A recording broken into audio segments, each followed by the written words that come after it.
The summer heat pressed down on Privet Drive like a suffocating blanket, making the already stifling atmosphere inside number 4 even more unbearable. 9-year-old Harry Potter knelt on the dusty wooden floor of the Dursleys' attic, his small hands wrapped around a grimy cloth as he scrubbed at years of accumulated grime. Sweat beaded on his forehead, mixing with the dust that seemed to coat everything in this forgotten space above the house. Uncle Vernon had been in one of his moods again, the kind that made Aunt Petunia purse her lips and speak in sharp, clipped tones, while Dudley was mysteriously absent from whatever punishment was being doled out. This time, Harry's crime had been making the flowers in Mrs. Figg's garden bloom out of season when she'd asked him to water them while she was away. He hadn't meant to do it, of course. He never meant for the strange things to happen, but they did anyway, and somehow the Dursleys always knew it was his fault. "Clean the attic," Vernon had growled, his massive face purple with rage. "Every inch of it. And don't come down until it's spotless, boy. Maybe a few hours up there in the heat will remind you to keep your freakishness to yourself." So here Harry was, on his hands and knees, breathing in decades of dust and wondering why his life had to be so different from everyone else's. The other children on Privet Drive had normal lives, normal families, normal summers filled with ice cream and bicycle rides and trips to the park. Harry had chores and punishments, and the constant weight of being unwanted. He'd been working for what felt like hours when his cloth snagged on something protruding from between 2 floorboards. At first he thought it was just a splinter, but when he looked closer, he could see the edge of something that definitely didn't belong there. Something that had been deliberately hidden. Harry glanced toward the attic entrance, listening for any sign that the Dursleys might be coming to check on him. The house was quiet, except for the distant sound of the television downstairs. Dudley was probably watching cartoons, while Aunt Petunia fussed over him, and Uncle Vernon read his newspaper. None of them cared what Harry was actually doing up here, as long as he stayed out of their way. Curiosity overcoming caution, Harry worked his fingers around the protruding edge. It felt like paper, but thicker somehow, and strangely warm to the touch. With careful persistence, he managed to work it free from its hiding place between the boards. What he pulled out made his breath catch in his throat. It was an envelope, cream-coloured and elegant, with his name written across the front in handwriting he'd never seen, but somehow felt familiar. The letters seemed to shimmer slightly in the dim light, filtering through the attic's single window. But that wasn't what made his heart race. What made his heart race was that the envelope was sealed with what looked like a drop of red wax, and pressed into that wax was a symbol he'd seen before, carved into the headstone in the photograph Aunt Petunia had reluctantly shown him once, the same symbol that had been on his parents' grave. Harry's hands trembled as he turned the envelope over. On the back, in the same flowing handwriting, were words that made his world tilt on its axis. "For my darling Harry, when you're old enough to understand the truth about the choices that were made for you. With all my love, Mum." Mum. The word hit him like a physical blow. His mother had left him a letter. His mother, who'd died when he was just a baby, had somehow known he would need this, had hidden it where only he would find it. The envelope felt warm in his hands, almost alive, and when his thumb brushed across the wax seal, it began to glow with a soft, golden light. The seal melted away at his touch, not messily like normal wax would, but cleanly, as if it had been waiting 9 years for exactly this moment. Inside was a letter written on the same cream-coloured paper, the handwriting neat and precise but somehow urgent, as if his mother had been racing against time to get everything down. "My dearest Harry," the letter began, and Harry had to blink back sudden tears. "If you're reading this, it means you've found your way to this hiding place, during what I can only assume is another punishment from Vernon and Petunia. I'm so sorry, my darling boy. I'm sorry for what's about to be done to you, and I'm sorry that I won't be there to protect you from it." Harry's hands shook as he continued reading. His mother's words painted a picture that made his stomach clench with a horrible, dawning understanding. By the time you read this, you will have been living with the Dursleys for years. You will think that they are your only family, that their treatment of you is normal, that you deserve the way they've made you feel small and unwanted and wrong. You will have been told that I died in a car crash, that your father was a drunk, that we were worthless people who left you as a burden on decent folk. None of that is true. We were murdered, Harry. Murdered by a wizard so evil that people are afraid to speak his name. But that's not the worst part. The worst part is that the man who claims to be the leader of the good wizards, the man everyone trusts to make the right choices, has decided that keeping you ignorant and beaten down serves his greater good better than letting you grow up happy and strong. Harry's vision blurred as he read those words again. Murdered. Wizards. His mother was talking about wizards as if they were real, as if magic was real, as if all the strange things that happened around him weren't just freakish accidents but something more.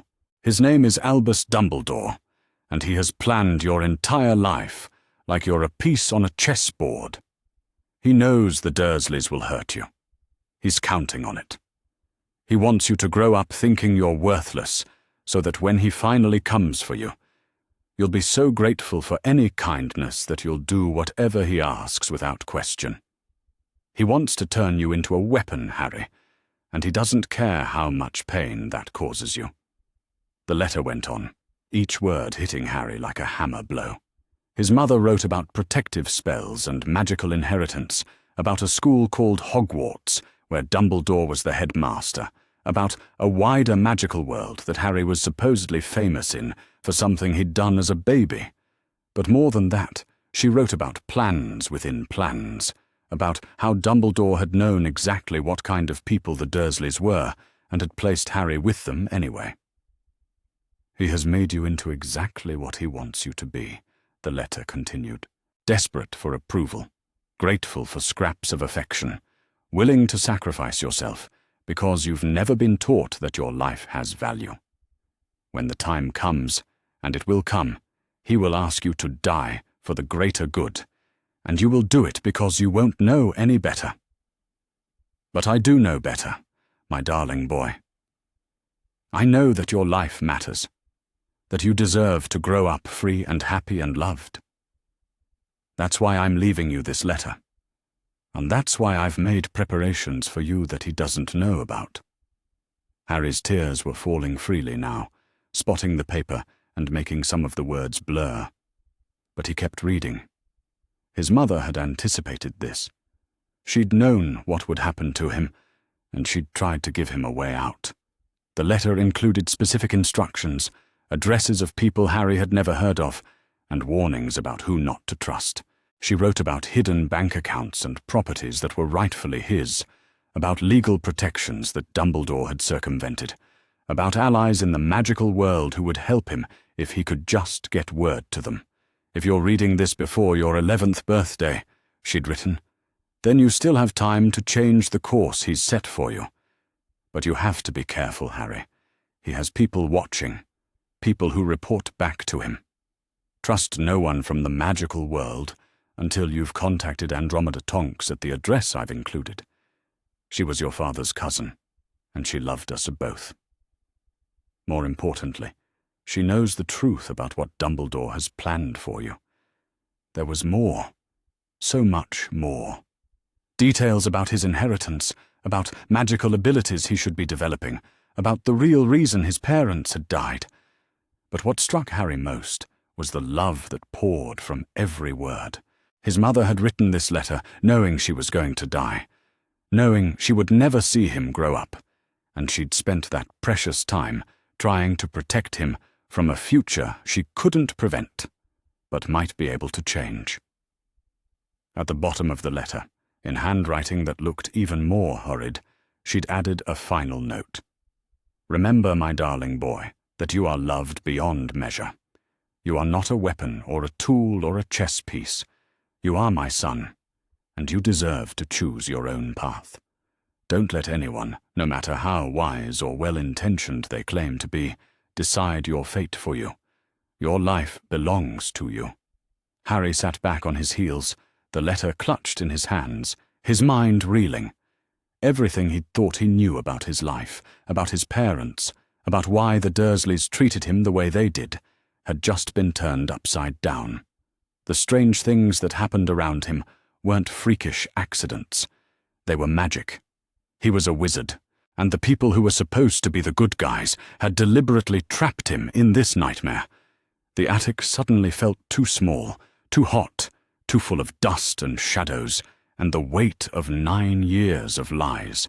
Harry's breathing came in short, sharp gasps as the full implications of what he'd read began to sink in. Uncle Vernon's casual cruelty, Aunt Petunia's cold indifference, Dudley's vicious bullying, all of it had been allowed to happen by people who could have stopped it. People who should have stopped it. He thought about all the times he'd wondered what was wrong with him, why he couldn't be normal, why his family hated him so much. He thought about the cupboard under the stairs where he'd slept for years, about missed meals and hand-me-down clothes that never fit, about watching other children play while he did chores that should have been too hard for someone his age. He thought about the dreams he sometimes had of people who loved him, dreams he'd always dismissed as wishful thinking. Those dreams might have been memories. A sound from downstairs made him freeze. Heavy footsteps on the main staircase, the creak of the ladder to the attic being pulled down. Uncle Vernon was coming to check on him. Moving with desperate urgency, Harry folded the letter and shoved it back into the envelope. The address his mother had mentioned, Andromeda Tonks, was burned into his memory now, but he couldn't let the Dursleys find this letter. They would destroy it and probably punish him for having it. He needed time to think, to plan, to figure out what to do with the knowledge that had just shattered his understanding of the world. The floorboard where he'd found the letter had a small gap beneath it. Harry slipped the envelope back into its hiding place, just as Uncle Vernon's massive head appeared through the attic entrance. "Well?" Vernon demanded, his small eyes scanning the attic suspiciously. "Have you learned your lesson about your freakishness, boy?" "Yes, Uncle Vernon," Harry said quietly. And for once, it was true.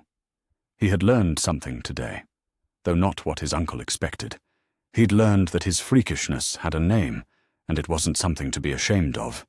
He'd learned that the life he'd been living was a lie, and that somewhere out there were people who might actually care about him. Most importantly, he'd learned that he had choices. "Get down here, then," Vernon grumbled. "Your aunt wants the kitchen floor scrubbed before dinner, and clean yourself up first. You look like you've been rolling in the dirt."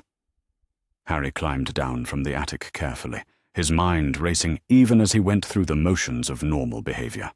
He washed his hands and face in the bathroom, avoiding his own eyes in the mirror, because he was afraid the change in him would be too obvious. Everything looked the same on the outside. But inside, something fundamental had shifted. As he knelt on the kitchen floor with a bucket of soapy water, scrubbing at tiles while Aunt Petunia prepared dinner and complained about the neighbor's dog, Harry found himself analyzing everything differently. The way Petunia's lips tightened when she looked at him wasn't just general dislike anymore. It was fear. Fear of what he represented. Fear of the magical world that had taken her sister away from her. That didn't excuse the years of neglect and abuse, but it helped explain them in a way that Uncle Vernon's simple cruelty never had. Petunia knew exactly what Harry was, and she'd spent 9 years trying to stamp it out of him. Not out of ignorance, but out of deliberate malice. The knowledge sat in his stomach like a stone, heavy and indigestible. Part of him wanted to confront them right now, to demand answers, to let them know that their lies had been exposed. But his mother's letter had been clear about the need for caution.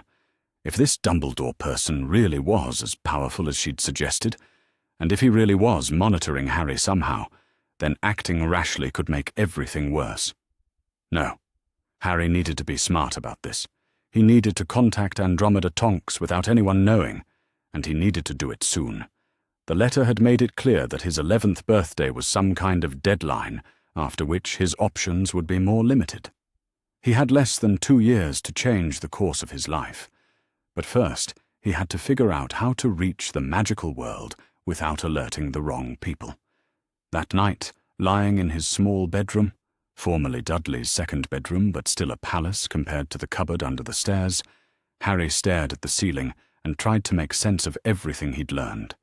His parents hadn't been worthless drunks who'd died in a car crash. They'd been brave people who'd stood up to evil and been murdered for it. He wasn't a freak whose strange abilities needed to be hidden and suppressed. He was a wizard whose magic was being deliberately stunted. And somewhere out there, people were waiting for him to contact them. People who would help him escape the trap that had been set for his entire life. The thought was terrifying and exhilarating at the same time. For 9 years, Harry had accepted that his life would always be like this. That he would always be unwanted, always be different, always be less than everyone else around him. But his mother's letter had changed all of that with a few pages of careful handwriting. He had a choice now. He could continue to be the broken, grateful boy that Dumbledore apparently wanted him to be, or he could become something else entirely. Someone who chose his own path instead of having it chosen for him. As sleep finally began to claim him, Harry made a promise to himself and to the memory of the mother who had loved him enough to try to save him from a future she couldn't live to see. He would find Andromeda Tonks. He would learn the truth about the magical world and his place in it. He would claim the inheritance that was rightfully his and build the life he wanted instead of the one that had been planned for him. Most importantly, he would make sure that when the time came to face whatever destiny awaited him, he would do it as Harry Potter, not as Dumbledore's weapon. The letter hidden in the attic was just the beginning. Tomorrow, he would start planning his escape from Privet Drive and from the future that others had tried to force on him. Tomorrow, he would begin the process of taking control of his own life. For the first time in 9 years, Harry Potter fell asleep with hope in his heart instead of resignation, and somewhere in the magical world, events that had been set in motion long before his birth were about to change direction in ways that no one, not even the great Albus Dumbledore, could have predicted. The boy who lived was about to become the boy who chose, and that would make all the difference. The intelligence came through Remus first, delivered by a network of international contacts that had been quietly monitoring signs of Voldemort's return for months. The Dark Lord had indeed regained physical form, just as the prophecy had foretold, and his presence was already being felt across magical Britain like a shadow falling over the landscape. Death Eater attacks had resumed with calculated brutality, targeting both magical and Muggle communities in a campaign designed to spread terror and demonstrate that the Wizarding World's supposed protectors were powerless to stop him. Harry received the news in Madame Maxime's office at Beauxbatons, surrounded by the international network of allies who had become his true family over the past 2 years. At 12, he was no longer the small, frightened child who had discovered his mother's letter in the Dursleys' attic. He had grown taller and stronger, his magical education at Beauxbatons having unlocked abilities that even his professors found remarkable. More importantly, he had developed the kind of moral clarity and intellectual confidence that came from making his own choices rather than having them forced upon him. "The time has come, mon cher," Madame Maxime said gently, her enormous hands folded carefully on her desk. "The prophecy you learned about cannot be avoided forever. But you will not face Z's destiny as the broken weapon Dumbledore tried to create. You will face it as the wizard you have chosen to become." The decision to return to Britain was Harry's alone to make, but it was informed by 2 years of preparation that had been both thorough and transformative. Under the guidance of international magical experts, he had studied advanced defensive magic, learned tactics from aura forces around the world, and most importantly, developed the kind of strategic thinking that would allow him to face Voldemort not as a child playing a role he didn't understand, but as an equal opponent who understood exactly what was at stake, His magical abilities had flourished in ways that would have been impossible under the restrictive British educational system. The international approach to magical development recognized that different wizards had different strengths and learning styles, and Harry's particular gifts had been nurtured rather than forced into a standard mold. His mastery of defensive magic was already superior to most adult wizards. His understanding of magical theory rivaled that of university-level students, and his ability to think creatively about magical problems had impressed even the most demanding professors. But perhaps most importantly, his emotional development had been allowed to proceed naturally in an environment of respect and genuine care. The traumatized, grateful child who had once desperately sought approval from anyone who showed him basic kindness had grown into a young man who understood his own worth and refused to accept treatment that fell below that standard. The support network that accompanied Harry's return to Britain was unlike anything Dumbledore could have assembled. International aurors from a dozen countries had volunteered for the mission, bringing expertise in magical combat, strategic planning, and protective magic that represented the best practices from around the world. The French ministry had provided advanced magical equipment and intelligence resources, while the ICW had granted Harry protected status as an international magical citizen, ensuring that any attempt to coerce or manipulate him would be treated as a diplomatic incident. Most significantly, his closest friends and allies had insisted on accompanying him despite the obvious dangers.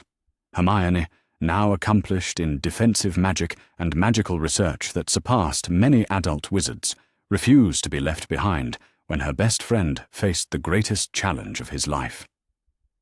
Fleur, whose Vila heritage gave her unique magical abilities that complemented Harry's strengths, had volunteered for the mission through official French aura channels. Even Neville, whose transformation at Beauxbatons had revealed courage and magical talent that surprised everyone who knew him, had convinced his grandmother to allow him to participate in the effort to protect his homeland. Their arrival in London was carefully coordinated to maximize both security and political impact. The sight of Harry Potter stepping off an international portkey at the Ministry of Magic, surrounded by respected auras from multiple countries, and accompanied by young wizards whose talents had been recognized by the international magical community, sent a clear message about how much had changed since his departure 2 years earlier. The Harry who walked through the ministry's marble halls was no longer the confused child who had been manipulated by adults with hidden agendas. This was a young wizard who commanded respect through his own accomplishments, who spoke with quiet authority about magical theory and defensive strategy, and who carried himself with the confidence that came from knowing he was exactly where he belonged. The meeting that had been arranged with the British magical government was unlike any diplomatic encounter in the ministry's history. Harry wasn't there as a supplicant seeking help or a child requiring protection. He was there as an internationally recognized magical citizen offering his assistance in dealing with a threat that concerned all magical communities, but doing so on his own terms and with his own conditions. Minister Fudge, who had aged considerably since the political disasters surrounding Dumbledore's trial, greeted Harry with the kind of nervous respect reserved for visitors whose displeasure could have serious international consequences. The boy who lived had become something far more complex and potentially powerful, a young wizard whose choices carried weight in magical capitals around the world. "Mr. Potter," Fudge began carefully, "we are of course grateful for your willingness to return to Britain during this crisis. The situation with you-know-who has developed rapidly, and we would welcome any assistance you might be able to provide." Harry's response was courteous, but firm, delivered with the kind of diplomatic precision he had learned during his international education. "Minister, I'm here because Voldemort's threat extends beyond Britain's borders, and because the prophecy that binds us makes this confrontation inevitable. But I want to be absolutely clear about the terms of my involvement."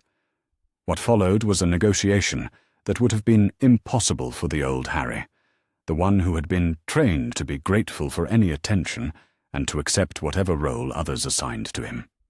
This Harry understood the value of what he was offering and was prepared to demand appropriate conditions in return. His requirements were straightforward, but revolutionary. Complete operational independence for himself and his team, access to all relevant intelligence about Voldemort's activities, and formal recognition that his participation was voluntary and could be withdrawn if British authorities attempted to resume the kind of manipulative control that had characterized his early life. Most importantly, he insisted that any confrontation with Voldemort would be conducted according to international magical law, with full documentation and oversight to ensure that the broader magical community could learn from whatever happened. The days of secret decisions made by powerful individuals without accountability were over, at least where Harry Potter was concerned. The political implications of these demands sent ripples through the British magical establishment. Here was the boy who lived, the symbol they had always assumed belonged to them, asserting independence and international backing that made him effectively untouchable by domestic pressure. The realization that they needed him more than he needed them was both humbling and terrifying for officials who had grown accustomed to unquestioned authority. But the most significant moment came when Harry was asked about his plans for locating and confronting Voldemort. His answer revealed just how thoroughly his education had prepared him for this challenge. "We won't be waiting for him to reveal himself through random attacks," Harry explained calmly. "The International Intelligence Network has been tracking the magical signatures associated with his return, and we have narrowed his location to 3 possible sites. We'll be conducting systematic reconnaissance of each location, using methods that combine traditional aura techniques with advances in magical detection that have been developed through international cooperation." The level of strategic thinking and tactical planning revealed in his briefing impressed even the most experienced aura commanders. This wasn't the desperate, improvised response that British magical forces had been preparing for. This was a carefully coordinated operation that drew on the best practices and most advanced techniques available to the international magical community. The public revelation of Harry's return sent shock waves through magical Britain that were felt far beyond government circles. The Daily Prophet's coverage struggled to capture the significance of what they were witnessing. The boy who lived had returned, but not as the malleable hero they remembered.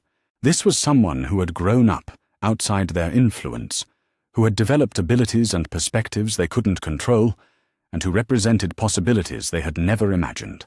The contrast with the fearful, defensive atmosphere that had characterized British magical society since Voldemort's return was stark and inspiring. Here was evidence that the Dark Lord was not unstoppable, that international cooperation could provide resources and strategies that isolated national responses could never match, and that young wizards could rise to challenges that their elders had failed to meet. But perhaps most significantly, Harry's return represented a fundamental challenge to the assumptions that had governed British magical culture for generations. The idea that British magical education was automatically superior, that traditional approaches were necessarily the best ones, and that questioning established authority was somehow disloyal, had all been undermined by the obvious success of alternatives. The reunion with members of the old Order of the Phoenix was particularly meaningful for Harry, representing as it did the completion of a circle that had begun with his parents' sacrifice and continued through years of manipulation and misdirection. But these were not the same people who had blindly followed Dumbledore's leadership during the First War against Voldemort. Arthur Weasley, who had become one of Harry's most reliable allies after his confession of complicity in Dumbledore's schemes, greeted the young wizard with the kind of respect that acknowledged how much had changed since their first meeting. The man who had once seen Harry as James and Lily's orphaned son now recognized him as an accomplished wizard in his own right, someone whose judgment and abilities commanded respect rather than protective condescension. Remus, whose own transformation had paralleled Harry's journey toward independence, served as a bridge between the old order and the new international coalition. His position as researcher with the French ministry had given him access to intelligence and resources that the British magical government could never have provided, and his loyalty to Harry's autonomous choices rather than institutional expectations had made him an invaluable ally in planning their campaign. But it was the meeting with Sirius Black that provided the most emotional resonance for Harry's return. His godfather, whose freedom had been secured through the international investigations that followed Dumbledore's trial, represented both the injustices of the past and the possibilities of the future. The reunion between them was powerful, not just because of their family connection, but because it symbolized the triumph of truth over manipulation, of individual rights over institutional convenience. Sirius had spent his years of exile not just hiding from unjust persecution, but working with international magical law enforcement to document the kinds of abuses that had characterized the British system for decades. His testimony had been crucial in the broader reforms that had followed Harry's initial challenge to Dumbledore's authority, and his expertise in both magical combat and legal strategy made him a valuable addition to their campaign. The strategic planning sessions that followed combined the best elements of military preparation and academic research. Harry's team approached the challenge of confronting Voldemort with the same systematic thoroughness that had characterized their educational development, analyzing every aspect of the problem and developing multiple contingency plans for different scenarios. The intelligence they had gathered painted a picture of Voldemort that was both familiar and evolved. The Dark Lord had indeed returned to physical form, but his years of exile had not been spent in passive waiting. He had been studying international magical developments, learning from the mistakes of his previous campaign, and developing strategies that took advantage of the isolation and institutional weaknesses that continued to characterize British magical society. Most concerning was evidence that Voldemort had been influenced by Harry's own example, recognizing that international connections and modern magical techniques could provide significant advantages over traditional British approaches. The Dark Lord's new followers included wizards from multiple countries, and his methods showed a sophistication that would have been impossible during his previous campaign. But the intelligence also revealed potential weaknesses that a more traditional approach might have missed. Voldemort's reliance on fear and isolation as tools of control made him vulnerable to the kind of international cooperation and moral confidence that Harry's coalition represented.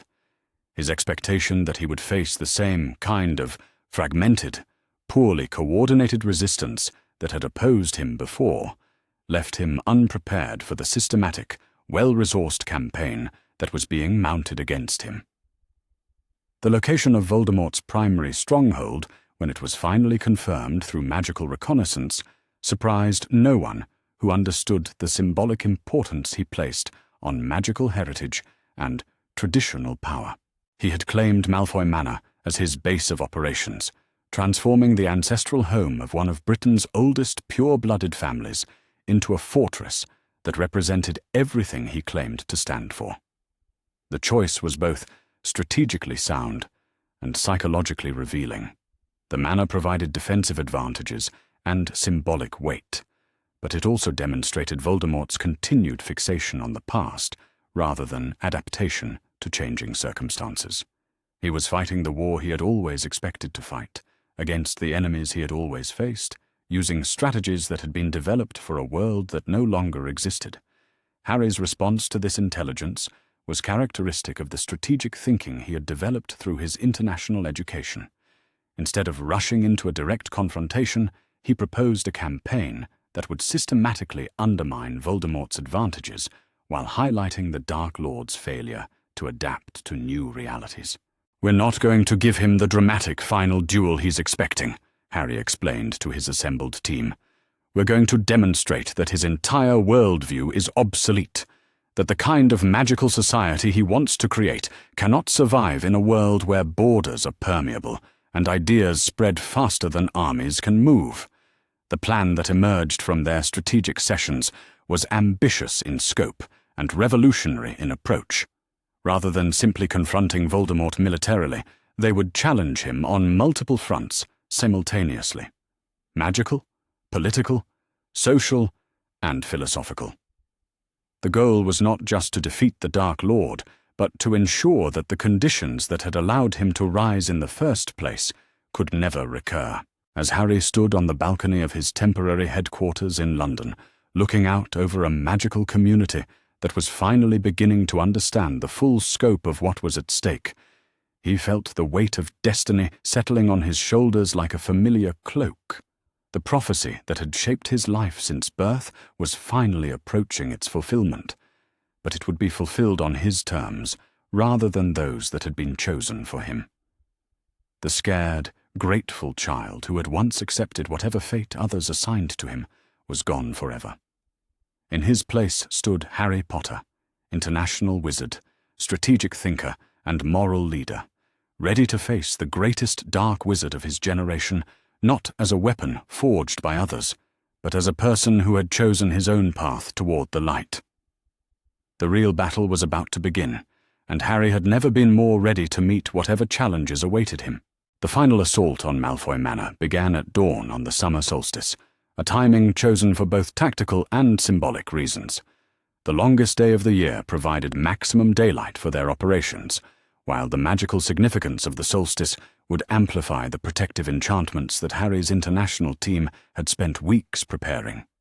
More importantly, it sent a clear message that this confrontation would take place in the light of day, with full transparency and international oversight, rather than the shadows and secrecy that had characterized the first war against Voldemort. Harry stood at the edge of the ancient estate's boundaries, surrounded by the most formidable magical coalition ever assembled for a single operation. International aurors from 12 countries had volunteered for the mission, bringing with them centuries of collective experience in magical combat and strategic planning. French curse-breakers worked alongside Egyptian ward specialists, while American magical theorists collaborated with Japanese defensive experts to create protective enchantments that drew on the best practices from around the world. But the heart of the operation was the core group that had stood by Harry through his transformation from victim to leader. Hermione, now accomplished in magical research and defensive theory that rivaled adult professionals, had spent the past month developing counter-curses specifically designed to neutralize Voldemort's known magical abilities. Her systematic approach to magical problem-solving had produced innovations that impressed even the most experienced magical researchers in their coalition. Fleur, whose unique heritage and advanced training made her one of the most formidable young witches in Europe, had volunteered for the most dangerous aspects of the mission through official French aura channels. Her Vila abilities provided advantages in magical combat that complemented Harry's strengths, while her diplomatic training had made her an invaluable liaison with the international forces supporting their operation. Neville, whose transformation at Beauxbatons had revealed courage and magical talent that surprised everyone who knew him, had insisted on participating, despite the obvious dangers. His natural affinity for defensive magic and his deep understanding of British magical plants and creatures had made him an essential part of their tactical planning. More importantly, his presence represented the broader transformation that was taking place in magical education, proof that nurturing individual talents rather than forcing conformity could produce extraordinary results. The intelligence they had gathered over the preceding weeks painted a clear picture of what they would face inside the manor. Voldemort had indeed transformed the ancestral Malfoy home into a fortress, but his defensive strategies reflected the same limitations that had characterized his previous campaign. He expected to face isolated British magical forces using traditional tactics, not an international coalition employing the most advanced magical techniques available to the modern wizarding world. The Dark Lord's followers were formidable but predictable, drawing primarily from the same families and ideological groups that had supported his previous rise to power. They were skilled in the dark arts and experienced in magical combat, but they had been trained in methods that emphasized individual dominance rather than coordinated teamwork. Against an opposition that had been trained in international military cooperation and modern magical theory, their advantages were less decisive than they believed. Most importantly, Voldemort himself had not adapted his approach to account for the fundamental changes that had transformed the magical world during his absence. He still thought in terms of the isolated British magical community that had existed during his first campaign, not the interconnected international system that had evolved in response to the lessons learned from that earlier conflict. The assault began with a systematic dismantling of the manor's outer defences, conducted by teams of specialists who approached each ward and protective enchantment with the kind of methodical precision that had characterized their entire campaign. Rather than trying to overwhelm the defenses through brute force, they analyzed each magical barrier carefully and developed specific solutions that neutralized threats while minimizing risks to their own forces. Harry's role in this initial phase was primarily strategic rather than tactical, coordinating between different specialist teams and ensuring that their overall approach remained focused on their ultimate objectives. This wasn't the desperate, improvised response that Voldemort expected from British magical forces. This was a professional military operation that combined cutting-edge magical technique with proven strategic principles. The breakthrough came when Hermione's research team identified a fundamental flaw in the manor's ward structure. Voldemort had layered traditional British protective magic with dark arts enhancements, creating a powerful but ultimately unstable defensive system. The interaction between different magical traditions produced resonance patterns that could be exploited by anyone who understood the theoretical principles involved. The solution she proposed was elegant in its simplicity and devastating in its effectiveness. Rather than trying to break through the wards directly, they would use harmonic manipulation to cause the different defensive layers to interfere with each other, creating cascade failures that would bring down entire sections of the protective network simultaneously. The technique required precise timing and coordinated spellcasting from multiple teams, but it was exactly the kind of collaborative approach that their international coalition had been trained to execute. When the assault began, the manor's supposedly impregnable defenses collapsed in minutes rather than the hours or days that traditional siege techniques would have required. Voldemort's response to this initial success revealed both his tactical limitations and his psychological blind spots. Instead of adapting his strategy to account for the unexpected capabilities of his opponents, he doubled down on the same approaches that had served him during his previous campaign. Dark magic and intimidation had always been sufficient to overcome resistance before, and he seemed genuinely unable to comprehend that he was facing an entirely different kind of opposition. The Death Eaters who emerged to confront Harry's forces were skilled and dangerous, but they fought as individuals rather than as a coordinated unit. Their training emphasized personal magical power and the intimidation of weaker opponents, not the kind of teamwork and mutual support that characterized modern magical military operations. Against an opposition that had been trained in international aura techniques and equipped with the best protective magic available to the global magical community, their traditional advantages proved insufficient. But it was the confrontation between Harry and Voldemort himself that revealed the full extent of how much had changed since the prophecy was first spoken. The Dark Lord clearly expected to face the same kind of untrained, emotionally vulnerable opponent who had survived their previous encounters through luck and the sacrifice of others. What he found instead was a young wizard whose magical abilities had been developed through systematic training, whose tactical thinking had been honed through international education, and whose moral confidence had been built through years of making his own choices rather than having them imposed by others. The duel that followed was unlike anything witnessed in magical Britain for generations, where previous confrontations between light and dark wizards had often devolved into contests of raw power or emotional manipulation. This battle was fought with the precision and strategic thinking that characterized the best international magical combat. Harry's approach drew on defensive techniques from multiple magical traditions, combining French elegance with American innovation and African resilience in ways that created entirely new possibilities for magical expression. Voldemort's initial attacks were powerful but predictable, relying on the same dark magic that had served him effectively for decades. His killing curses and torture spells were expertly cast and potentially devastating, but they were also exactly what Harry's international training had prepared him to counter. The protective magic he employed didn't just deflect individual attacks, it created defensive fields that neutralized entire categories of dark magic simultaneously.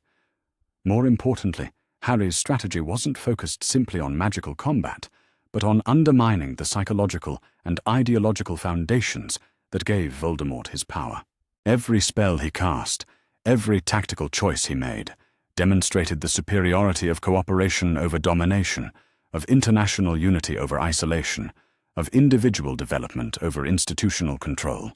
The turning point came when Voldemort attempted to use the same kind of emotional manipulation that had been employed against Harry throughout his childhood. The Dark Lord's taunts about Harry's parents, his attempts to provoke anger and reckless behavior, his efforts to make the young wizard feel guilty about the sacrifices others had made for his sake, all fell flat against someone who had learned to value his own worth and make his own choices about how to honor his parents' memory. "Your parents died for nothing, Potter," Voldemort snarled during a brief pause in their magical exchange. "Their sacrifice accomplished nothing except to make you a target for forces you cannot comprehend.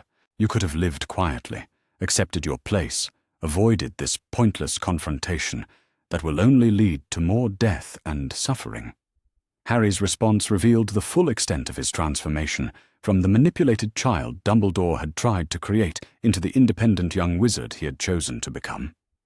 "My parents died fighting for the principle that people should be free to make their own choices about their lives. Their sacrifice wasn't pointless, because it gave me the chance to grow up as myself, rather than as someone else's weapon. And their memory isn't dishonored by my presence here, Tom. It's honored by my choice to face you as Harry Potter, rather than as the broken tool you and Dumbledore both wanted me to be." The use of Voldemort's original name was deliberate and devastating, cutting through decades of carefully constructed mystique to reveal the frightened young man who had chosen darkness over growth, isolation over connection, domination over cooperation. But more than that, Harry's words demonstrated a level of self-knowledge and moral clarity that the Dark Lord had never achieved in all his years of pursuing power. The magical confrontation that followed drew on abilities that Harry had developed through his international education, but which had roots in the love and sacrifice that had protected him since birth. The power his mother had died to give him wasn't just a protective barrier against dark magic. It was the foundation for a completely different approach to magical expression that emphasized connection rather than domination, healing rather than harm, creation rather than destruction. But perhaps most importantly, Harry wasn't fighting alone. The international coalition that had supported his development and prepared for this confrontation provided backup and strategic support that transformed the nature of the conflict itself. This wasn't a duel between two individual wizards fighting for personal dominance. It was a clash between different visions of what magical society could become. Fleur's contribution to the battle demonstrated the power of international cooperation in ways that went far beyond simple magical combat. Her Velar heritage allowed her to disrupt the fear-based magic that was central to Voldemort's power, while her diplomatic training enabled her to coordinate between different teams of specialists without breaking the flow of tactical operations. Hermione's research had prepared specific counter-curses for many of Voldemort's most dangerous abilities, neutralizing magical attacks that had previously been considered unstoppable. Her systematic approach to magical theory had identified weaknesses in dark magic that traditional British magical education had never recognized, providing advantages that turned what should have been an evenly matched confrontation into a decisive tactical superiority. Even Neville played a crucial role in the final confrontation, using his deep understanding of magical plants and defensive theory to create environmental advantages that supported their overall strategy. His presence represented something that Voldemort had never encountered before. Young wizards who had been encouraged to develop their individual talents rather than forced into predetermined roles, who fought with confidence rather than desperation, who saw magic as a tool for building rather than destroying. The end, when it came, was both dramatic and inevitable. Voldemort's final attack was a masterwork of dark magic, combining multiple unforgivable curses with destructive spells that should have overwhelmed any individual wizard's ability to defend. But Harry wasn't defending as an individual wizard. He was the focal point of a coordinated magical response that drew on protective techniques from around the world and the combined will of people who believed that freedom was worth fighting for. The resulting magical explosion lit up the dawn sky like a second sunrise, visible from miles away and felt through the magical signatures of wizards across the continent. When the light faded and the magical echoes settled, Voldemort was gone. Not just defeated, but utterly destroyed by the collision between his isolation-based power and the connection-based magic that Harry and his allies represented. But perhaps more importantly, the manner of his defeat sent a clear message to the magical world about what had really been at stake in their confrontation. This hadn't been a battle between good and evil in the abstract sense, but a conflict between different approaches to magical society that would shape the future of international magical cooperation for generations to come. The aftermath of the battle was handled with the same systematic professionalism that had characterized the entire operation. International medical teams provided immediate care for the wounded, while magical investigators documented every aspect of the confrontation to ensure that the broader magical community could learn from what had happened. The transparency and accountability that Harry had insisted upon from the beginning transformed what could have been another secret magical conflict into a teaching moment for the entire international magical community. Most significantly, the victory belonged not to any individual hero, but to the coalition that had made it possible. Harry's role had been central and crucial, but it had been supported by expertise and resources that represented the best of international magical cooperation. The message was clear. The challenges facing the magical world were too complex and too important to be left to isolated national responses or individual action, no matter how well-intentioned. As Harry stood in the ruins of Malfoy Manor, surrounded by allies who had become family and evidence of what could be accomplished when people worked together toward common goals, he felt the weight of destiny finally lifting from his shoulders. The prophecy that had shaped his life since birth was fulfilled, but it had been fulfilled on his own terms rather than those that had been chosen for him. The scared, grateful child who had once accepted whatever fate others assigned to him was gone forever. In his place stood Harry Potter, international wizard, strategic thinker, and moral leader, who had proven that the most powerful magic of all was the choice to forge your own path rather than following the one others expected you to take. The real work of building a better magical world was just beginning, but Harry had never been more confident that the future held possibilities that previous generations had never dared to imagine. 5 years had passed since Voldemort's defeat at Malfoy Manor, and the magical world that emerged from that confrontation bore little resemblance to the insular, tradition-bound society that had existed before. The changes that began with Harry's quiet decision to choose his own educational path had evolved into a fundamental transformation of how magical communities around the world thought about authority, education, and individual rights. Harry stood in the main hall of the newly established International Center for Magical Education, watching as young witches and wizards from dozens of countries collaborated on projects that would have been impossible under the old systems. The center, built on the grounds that had once housed Malfoy Manor, represented everything that the new magical world aspired to become: inclusive, innovative, and focused on developing individual potential rather than enforcing institutional conformity.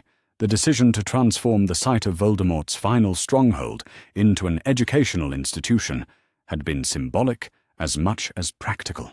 Where the Dark Lord had tried to create a fortress of isolation and domination, the international magical community had built a beacon of cooperation and growth. The irony was not lost on anyone who understood the history involved, and it sent a clear message about how completely the values that had enabled Voldemort's rise had been rejected. The Centre operated under principles that drew directly from Harry's experience at Beauxbatons, but expanded and refined through 5 years of international collaboration. Students were encouraged to explore their individual magical affinities rather than being forced through standardized curricula. Teaching methods emphasized critical thinking and ethical reasoning alongside practical magical skills. Most importantly, every decision about a student's education was made with their full participation and informed consent, ensuring that no child would ever again be shaped by others' plans without their knowledge or agreement. But the Centre was just one manifestation of the broader changes that had swept through magical society in the wake of Voldemort's defeat. The International Magical Education Accords, signed by representatives from 47 magical governments, established universal standards for child welfare and educational choice that made what had happened to Harry literally impossible under international law. No longer could individual headmasters or educational administrators make unilateral decisions about students' futures, no matter how well-intentioned their motives might be. The ripple effects of these changes extended far beyond education. Magical governments around the world had been forced to confront the reality that their traditional approaches to authority and governance were no longer sustainable in an interconnected world where information traveled instantly and young people had access to alternatives their parents had never imagined. Democracy and transparency had become essential requirements for maintaining legitimacy, not optional ideals to be pursued when convenient. Harry's own role in these transformations had evolved in ways he could never have anticipated when he first discovered his mother's letter in the Dursleys' attic. Now 17, and recognized as one of the most influential young wizards of his generation, he moved easily between magical capitals around the world, serving as an advisor on educational policy, an advocate for child welfare, and a living symbol of what could be accomplished when young people were allowed to choose their own paths. But perhaps most importantly, he had found the family and belonging that had been denied to him during his childhood. His marriage to Fleur the previous summer had been celebrated throughout the magical world as a union that represented the best of international cooperation and mutual respect. The ceremony itself, conducted according to both British and French magical traditions, had brought together dignitaries from around the globe in a celebration that emphasized connection rather than division. Their home, a comfortable house in the French countryside that allowed easy access to both magical Britain and continental Europe, had become a gathering place for the network of friends and allies who had supported Harry's journey from victim to leader. Hermione, now recognized as one of the most brilliant magical researchers of her generation, was a frequent visitor as she worked on projects that combined magical theory with social reform. Neville, whose transformation from timid failure to confident leader had become legendary in educational circles, often stopped by when his travels as an international consultant on magical plant cultivation brought him to the region.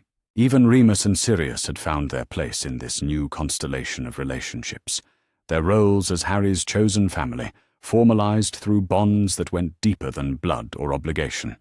They had become the uncles he had always needed, offering guidance and support without the manipulation or hidden agendas that had characterized his early experiences with adult authority figures.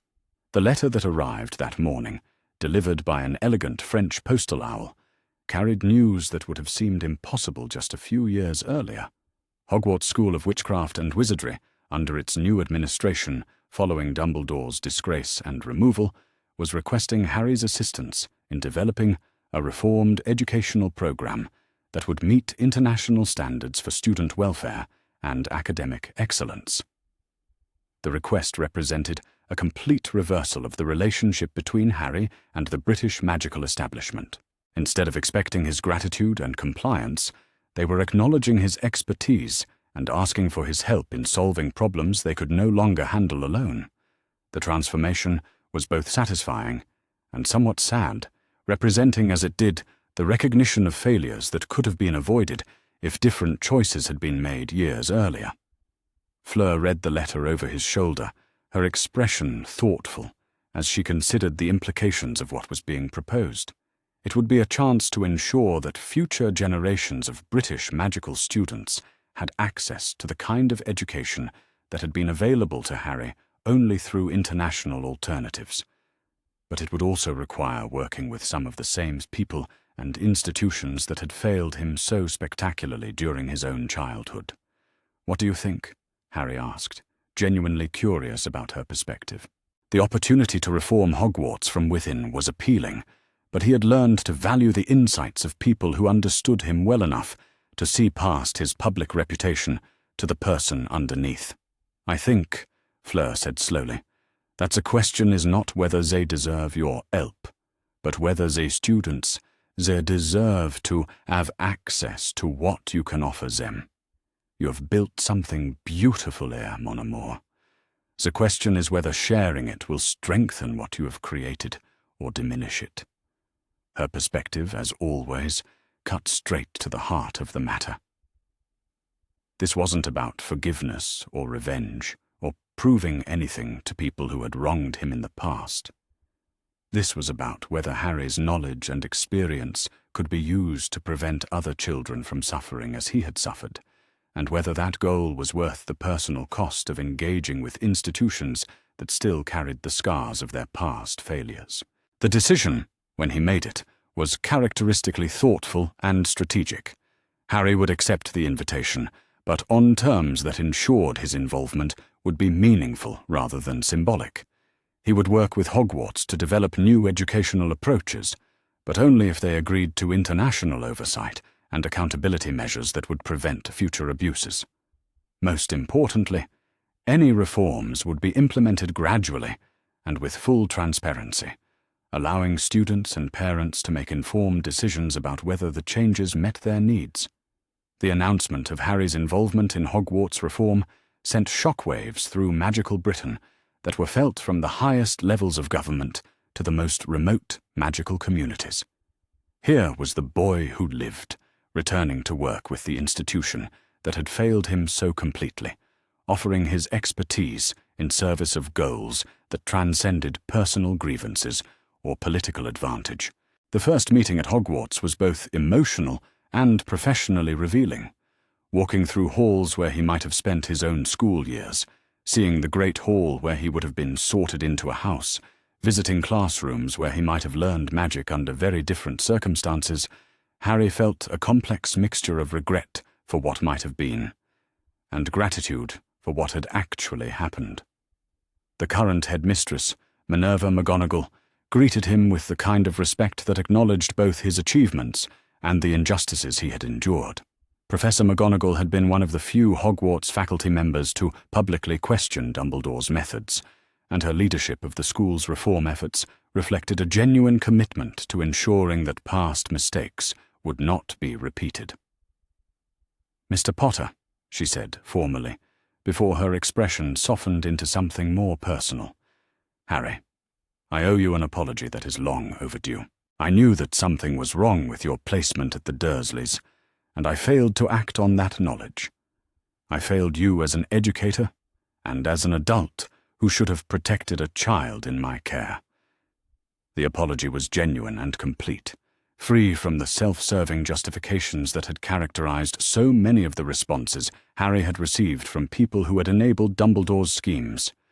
Professor McGonagall was taking responsibility for her failures without trying to minimize them or shift blame to others, and her willingness to be held accountable made working with her both possible and meaningful.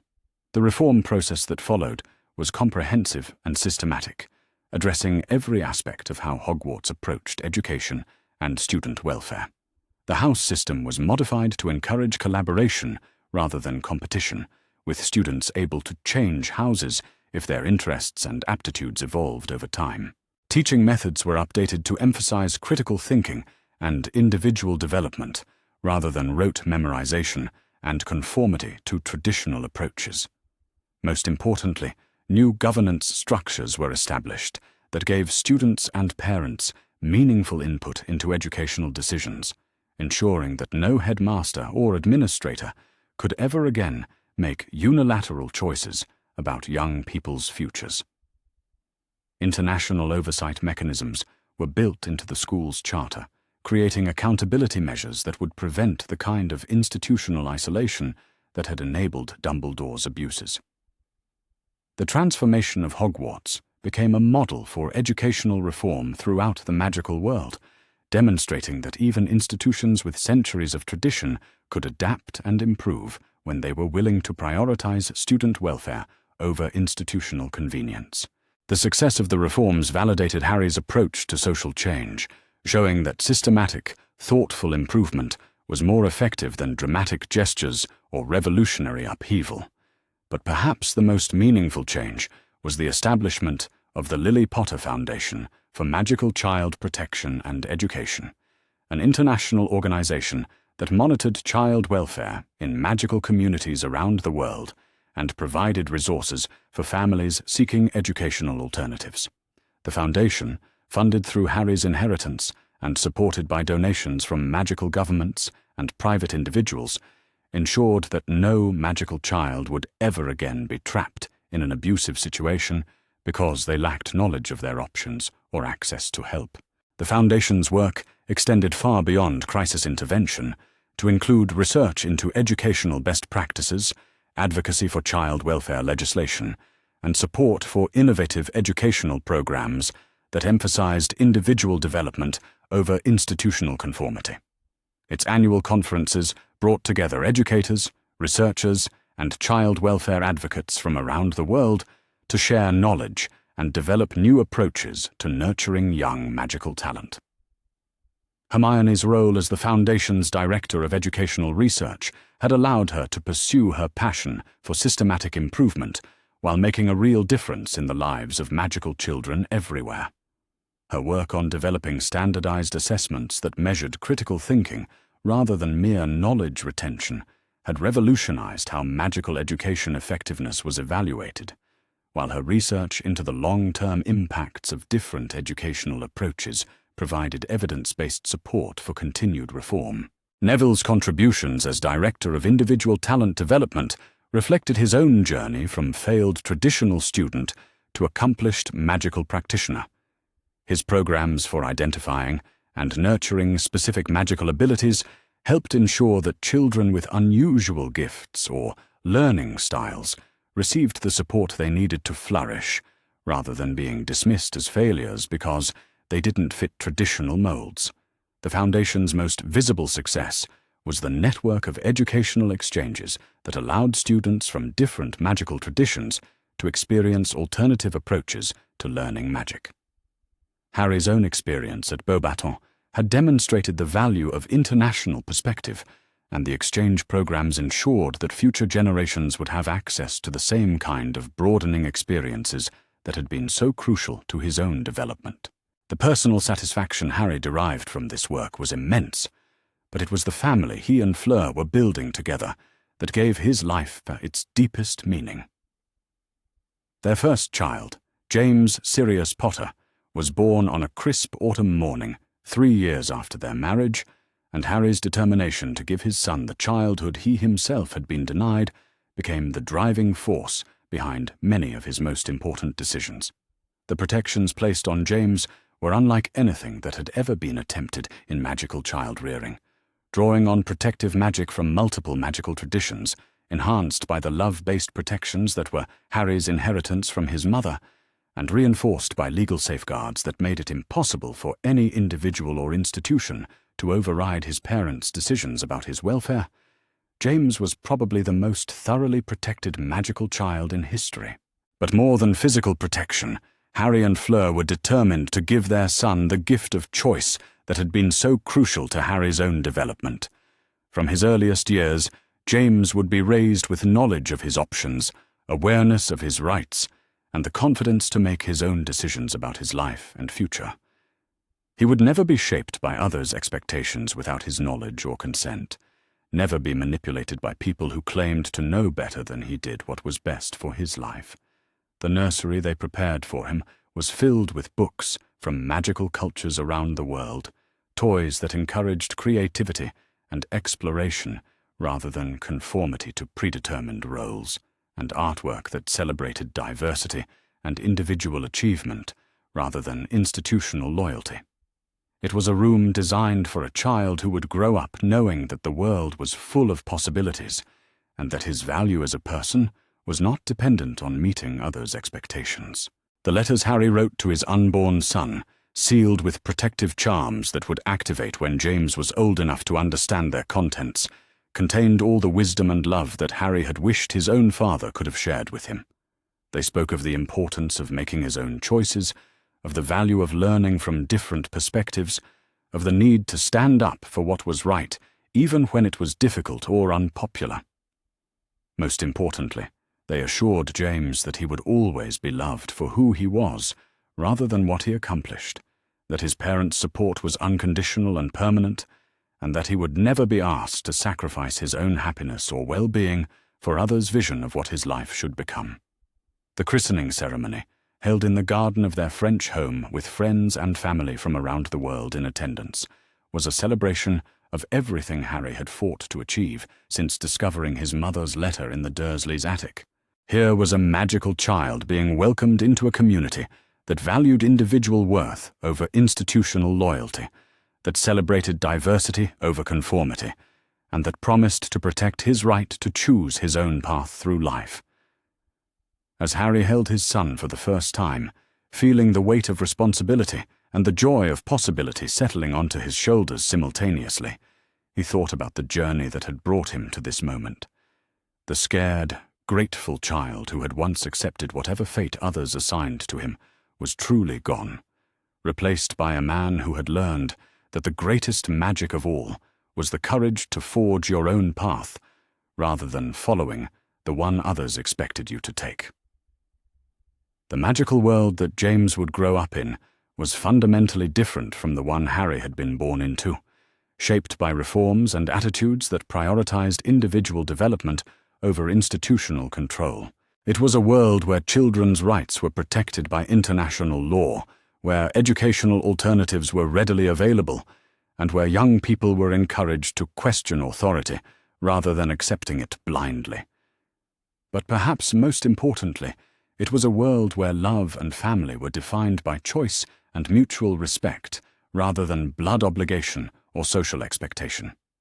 James would grow up surrounded by people who had chosen to be part of his life because they cared about him as a person, not because they wanted to use him for their own purposes or because tradition demanded their involvement.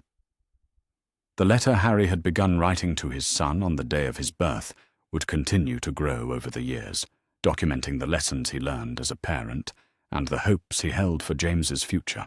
It would be a record of unconditional love and unwavering support, a promise that whatever challenges James faced in his own life, he would never face them alone or without the knowledge that his family believed in his right to choose his own destiny.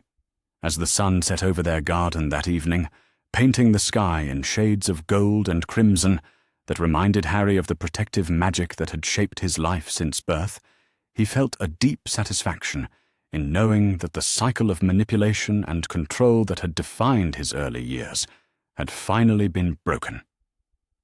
The future stretched ahead like an open book, filled with possibilities that previous generations had never dared to imagine. The boy who lived had become the man who chose, and in choosing, he had created a legacy that would protect and inspire generations of magical children yet to be born. The real magic, he had learned, was not in the spells you could cast or the enemies you could defeat, but in the love you could give and the choices you could make to build a better world for those who would come after you.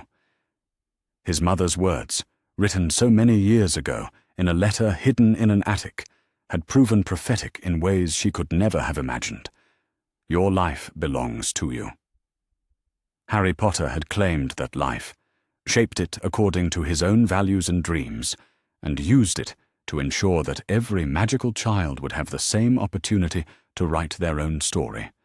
And that, perhaps, was the greatest victory of all. 3 days had passed since Harry discovered his mother's letter, and the knowledge it contained burned in his chest like a constant flame. He'd returned to the attic twice more, ostensibly to continue his cleaning punishment, but really to reread the letter and memorize every detail. Each time the words hit him with the same devastating clarity. His life had been a carefully orchestrated lie, and now he had the power to change it. The address for Andromeda Tonks was seared into his memory. Grimold Place, London. His mother had included specific instructions on how to contact her safely, mentioning a peculiar method involving writing a letter and leaving it under a specific loose stone in Little Whinging's small cemetery. According to Lily's careful notes, magical people had ways of monitoring regular mail, but this older method would slip beneath their notice. Harry had spent the last 3 days planning his escape from Privet Drive, long enough to reach the cemetery. It wouldn't be easy. The Dursleys watched him constantly, and Uncle Vernon had made it clear that any attempt to leave the house without permission would result in consequences Harry didn't want to imagine. But his mother's letter had given him something more valuable than freedom. It had given him hope, and with hope came courage. The opportunity came on a sweltering Thursday afternoon, when Dudley's gang was coming over for what Aunt Petunia called a playdate, but what Harry knew was really an excuse for 6 10-year-olds to terrorize the neighborhood while their parents pretended not to notice. Uncle Vernon had taken the afternoon off work to barbecue in the garden, and Aunt Petunia was bustling around the kitchen, preparing enough food to feed a small army. "Go to your room and stay there until they leave," Petunia had snapped at Harry when Dudley's first friend arrived. "I don't want you ruining Diddy's party with your freakishness." Harry had nodded obediently and trudged upstairs, but instead of staying in his room, he'd carefully opened his window and climbed out onto the small roof over the front porch. From there, it was a short drop to the garden shed, and then he could slip away while everyone was distracted by the chaos in the back garden. His heart hammered against his ribs as he made his way through Little Whinging's quiet streets. He'd never been this far from Privet Drive without supervision, and every person he passed seemed to look at him with suspicion. But no one stopped him, no one called out, and gradually his panic subsided into determined focus. The cemetery was older than he'd expected, with weathered headstones dating back over a century. Following his mother's precise directions, Harry made his way to the section she'd described, counting rows and looking for the distinctive angel statue that marked the correct area. When he found it, his breath caught in his throat. The statue was beautiful and sad, a stone angel with wings spread wide and face turned toward heaven. At its base was a small plaque, in memory of those taken too soon. Below the angel's feet, Harry could see the loose stone his mother had mentioned, grey granite that rocked slightly when he pressed on it. With shaking hands, Harry lifted the stone and found a small hollow underneath. It was empty now, but he could see scratches in the dirt that suggested it had been used before. He pulled out the letter he'd spent 2 days composing, trying to strike the right balance between desperation and dignity. "Dear Mrs. Tonks," he'd written, "I am Harry Potter, Lily and James Potter's son. I found a letter my mother left for me that said you would help me if I contacted you.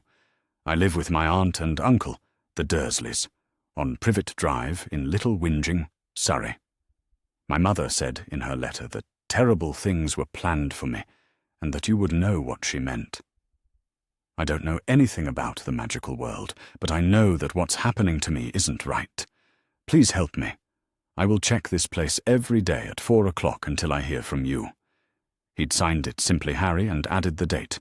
Now, as he placed the letter in the hollow and replaced the stone, he felt as though he was crossing a bridge he could never return to. Once this letter was sent, once Andromeda Tonks knew he existed and needed help, there would be no going back to pretending his life was normal.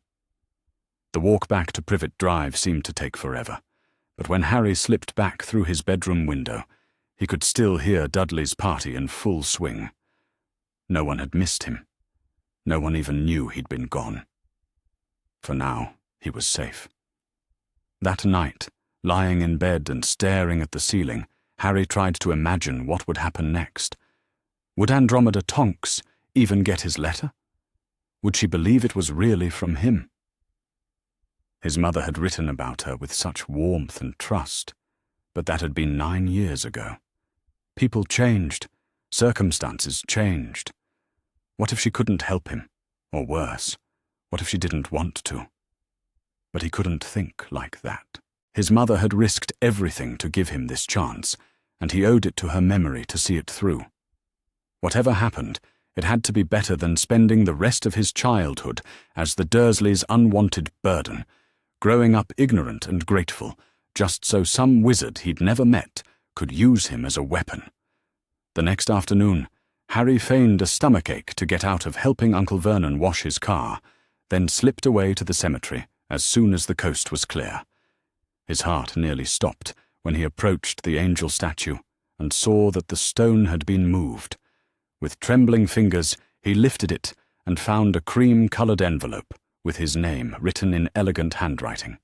Harry, the letter began, and he had to sit down on a nearby bench to steady himself.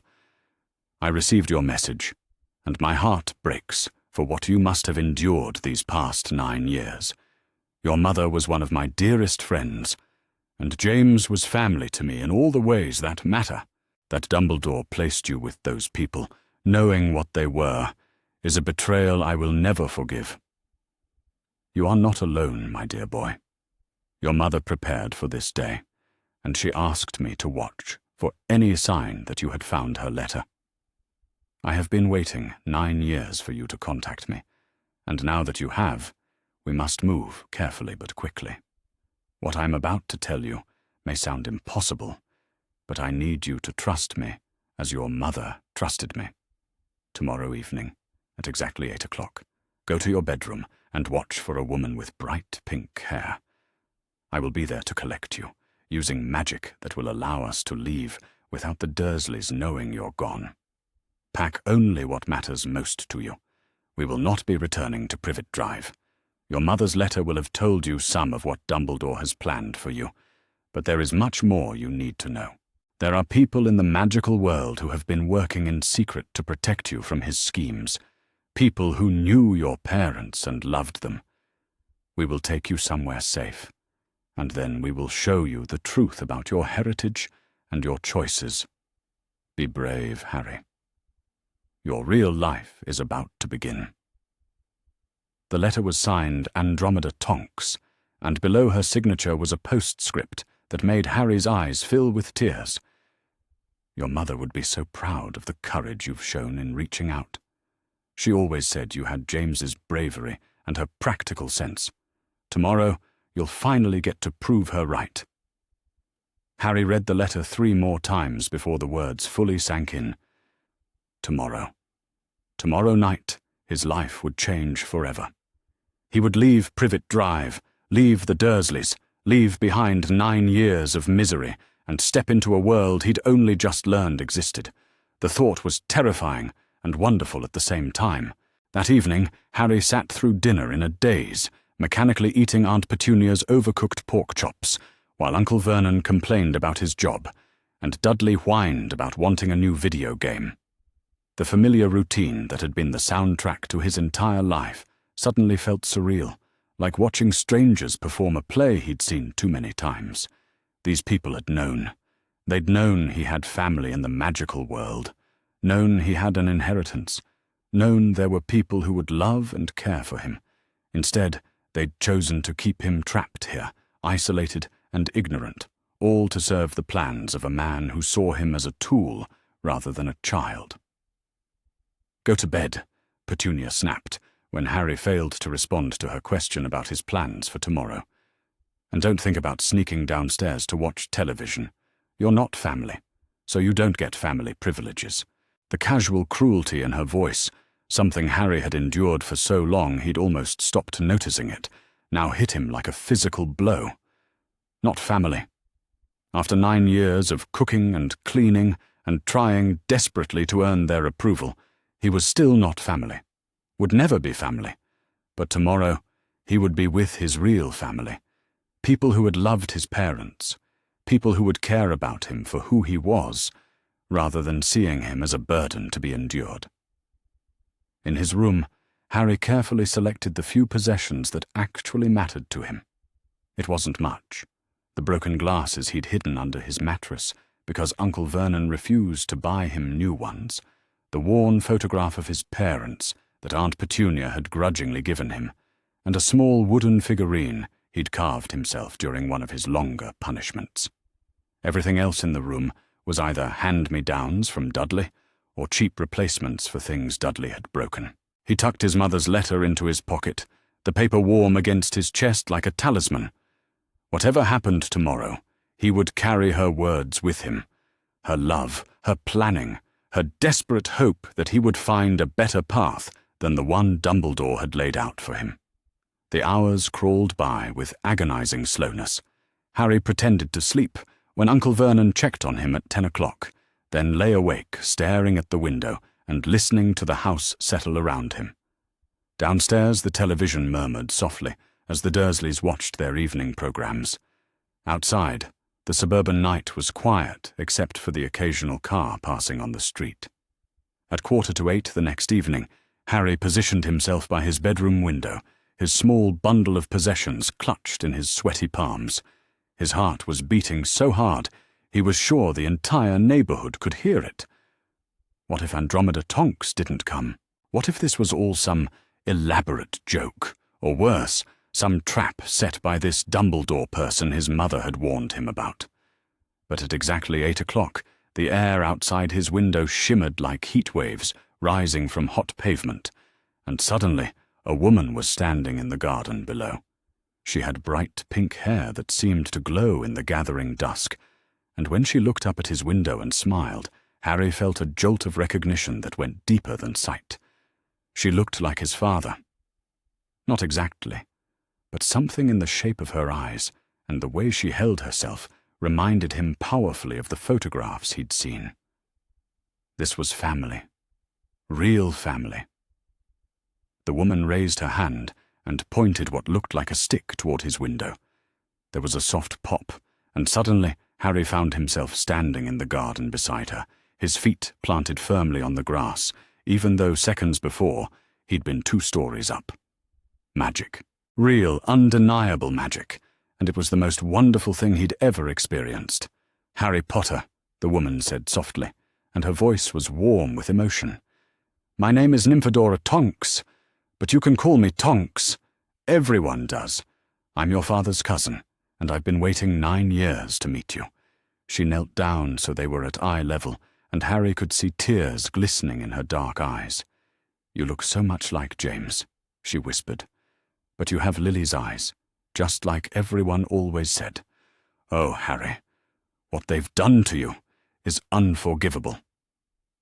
Harry wanted to speak, wanted to ask the 1,000 questions that crowded his mind, but his throat was too tight with emotion.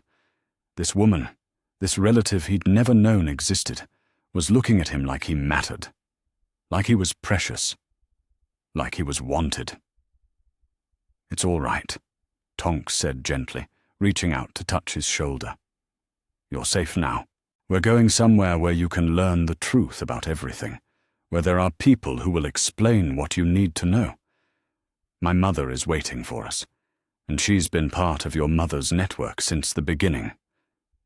You're going to like her." She stood and held out her hand. "Ready for your first real experience with magic? We're going to apparate, which means we'll disappear from here and appear somewhere else instantly. It feels a bit like being squeezed through a very tight tube, but it's over quickly." Harry took her hand, and the moment their skin touched, he felt a warmth spread up his arm and through his entire body.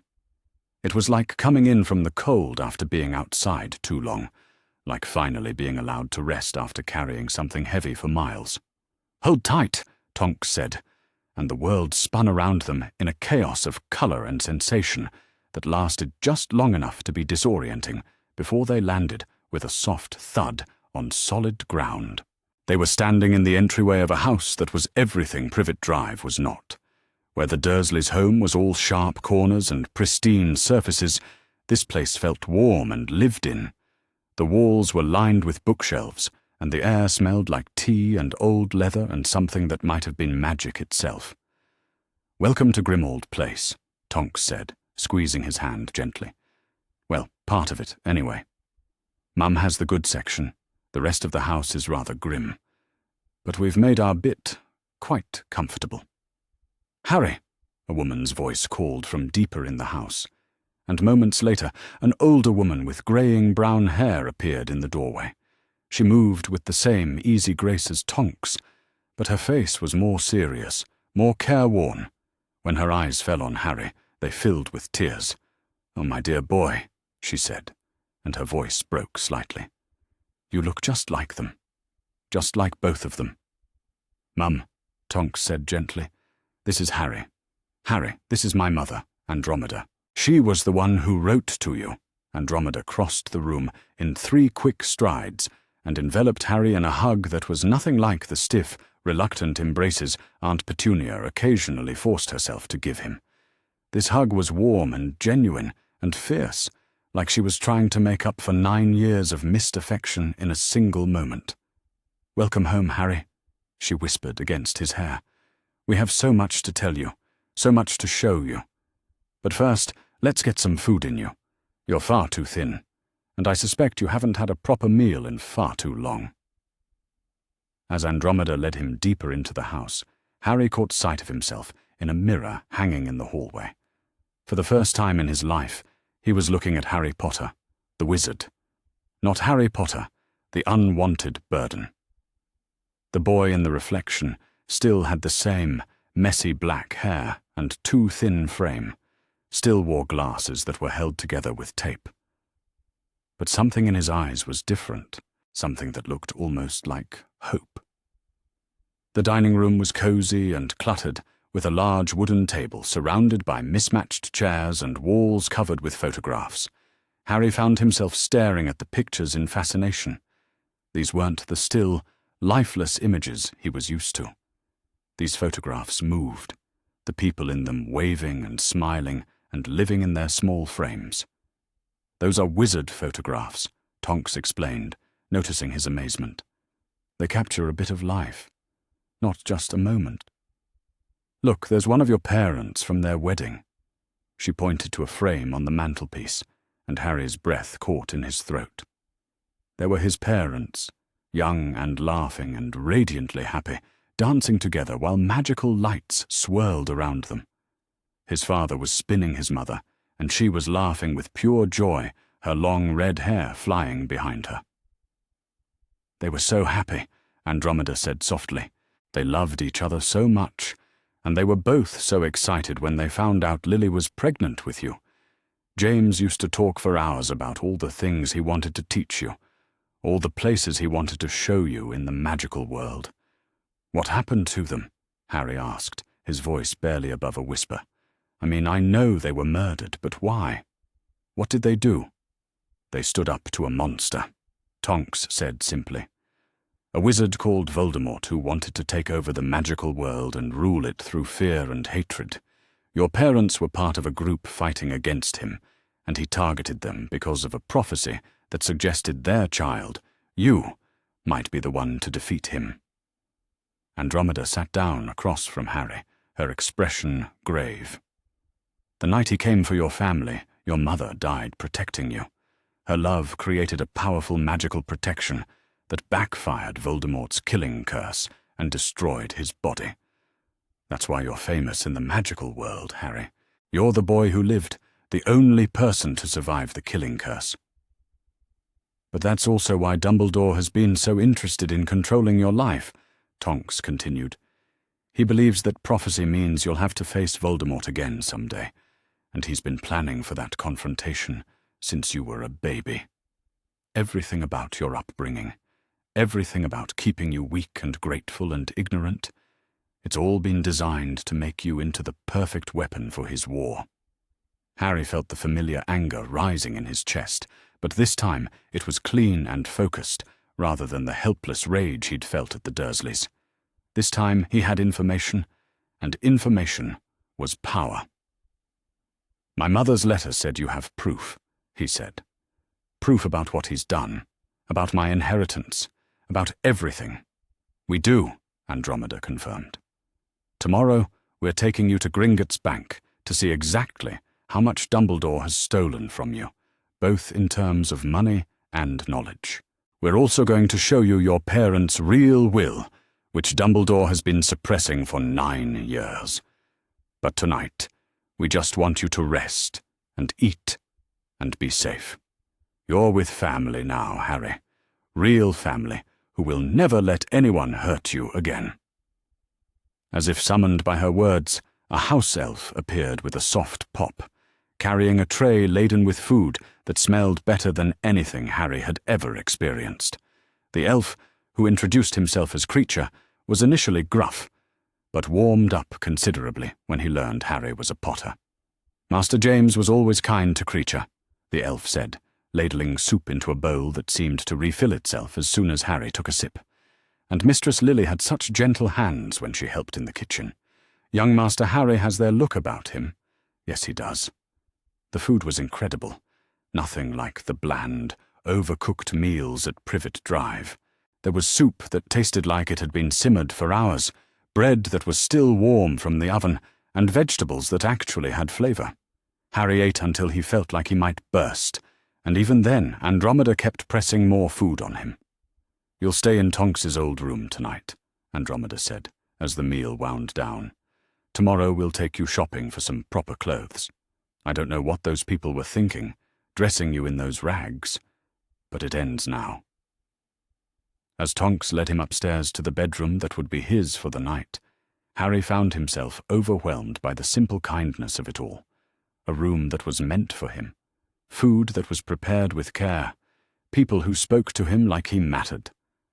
It was everything he'd dreamed of during his worst moments at Privet Drive, and it was really happening.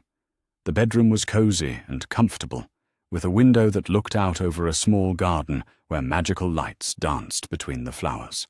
The bed was soft and smelled like lavender, and there were books on the nightstand that looked like they'd been chosen specifically for someone his age. "Sleep well, Harry," Tonks said from the doorway. "Tomorrow your real education begins. Tomorrow you start learning about the world you were born to be part of." After she left, Harry sat on the edge of the bed and pulled out his mother's letter one more time.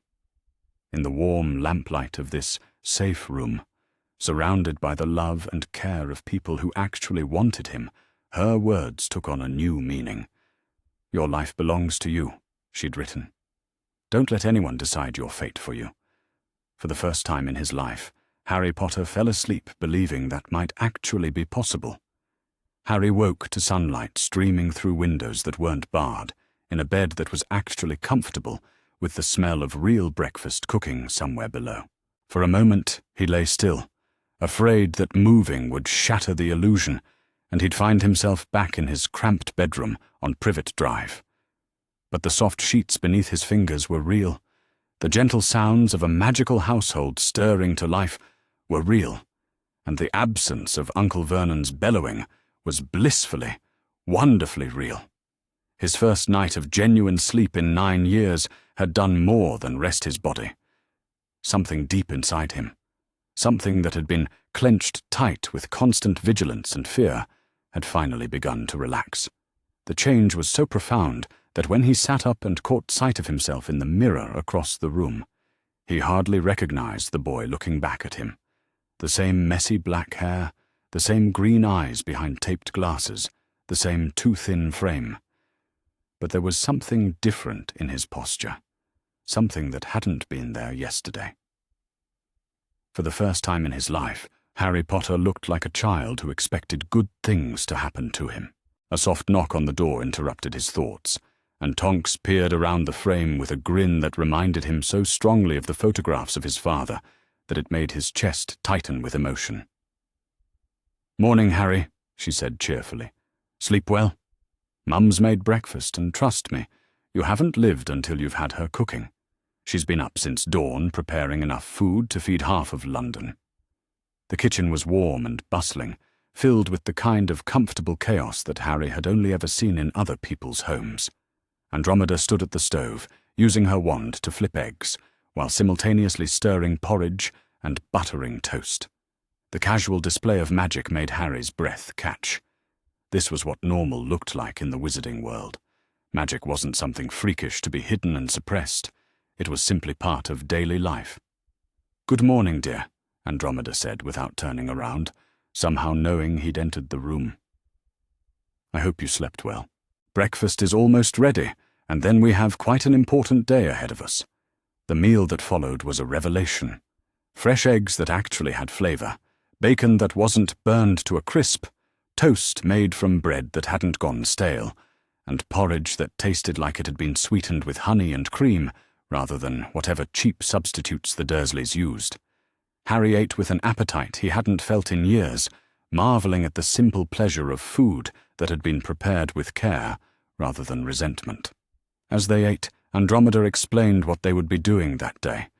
Their first stop would be Gringotts Wizarding Bank, where Harry would finally learn the truth about his inheritance and see evidence of how Dumbledore had been manipulating his finances for nearly a decade. "I must warn you, Harry," Andromeda said gently, her expression growing serious. "What you're about to learn will be upsetting. The extent of Dumbledore's betrayal goes far beyond what even your mother's letter could have prepared you for. But it's important that you know the truth, all of it, so you can make informed decisions about your future." Harry nodded, his stomach tightening with anticipation and dread. He'd thought discovering his mother's letter had been the worst shock of his life, but apparently that had just been the beginning. After breakfast, Andromeda handed him a small mirror that didn't seem particularly special until she told him to look into it and say, "Nymphadora Tonks." The mirror shimmered, and suddenly Tonks's face appeared in the glass, though she was clearly in a different location entirely. "Two-way mirrors," Tonks explained with a grin. "Dad got them for Mum and me years ago. Much more reliable than Owl Post when you need to communicate quickly. This one's yours now. If you ever need us, just say our names, and we'll be there." The simple gift, the casual assumption that he would need to contact them, that they wanted him to contact them, hit Harry harder than any grand gesture could have. These people weren't just helping him out of obligation to his parents' memory. They actually cared about him, actually wanted him in their lives. Getting to Diagon Alley required another experience with apparition, this time to a grimy pub in London called the Leaky Cauldron that looked like the sort of place Uncle Vernon would have crossed the street to avoid. But the moment Andromeda led him through the back door and tapped a specific sequence of bricks with her wand, the wall opened to reveal the most incredible sight Harry had ever seen. Diagon Alley stretched before him like something out of a dream.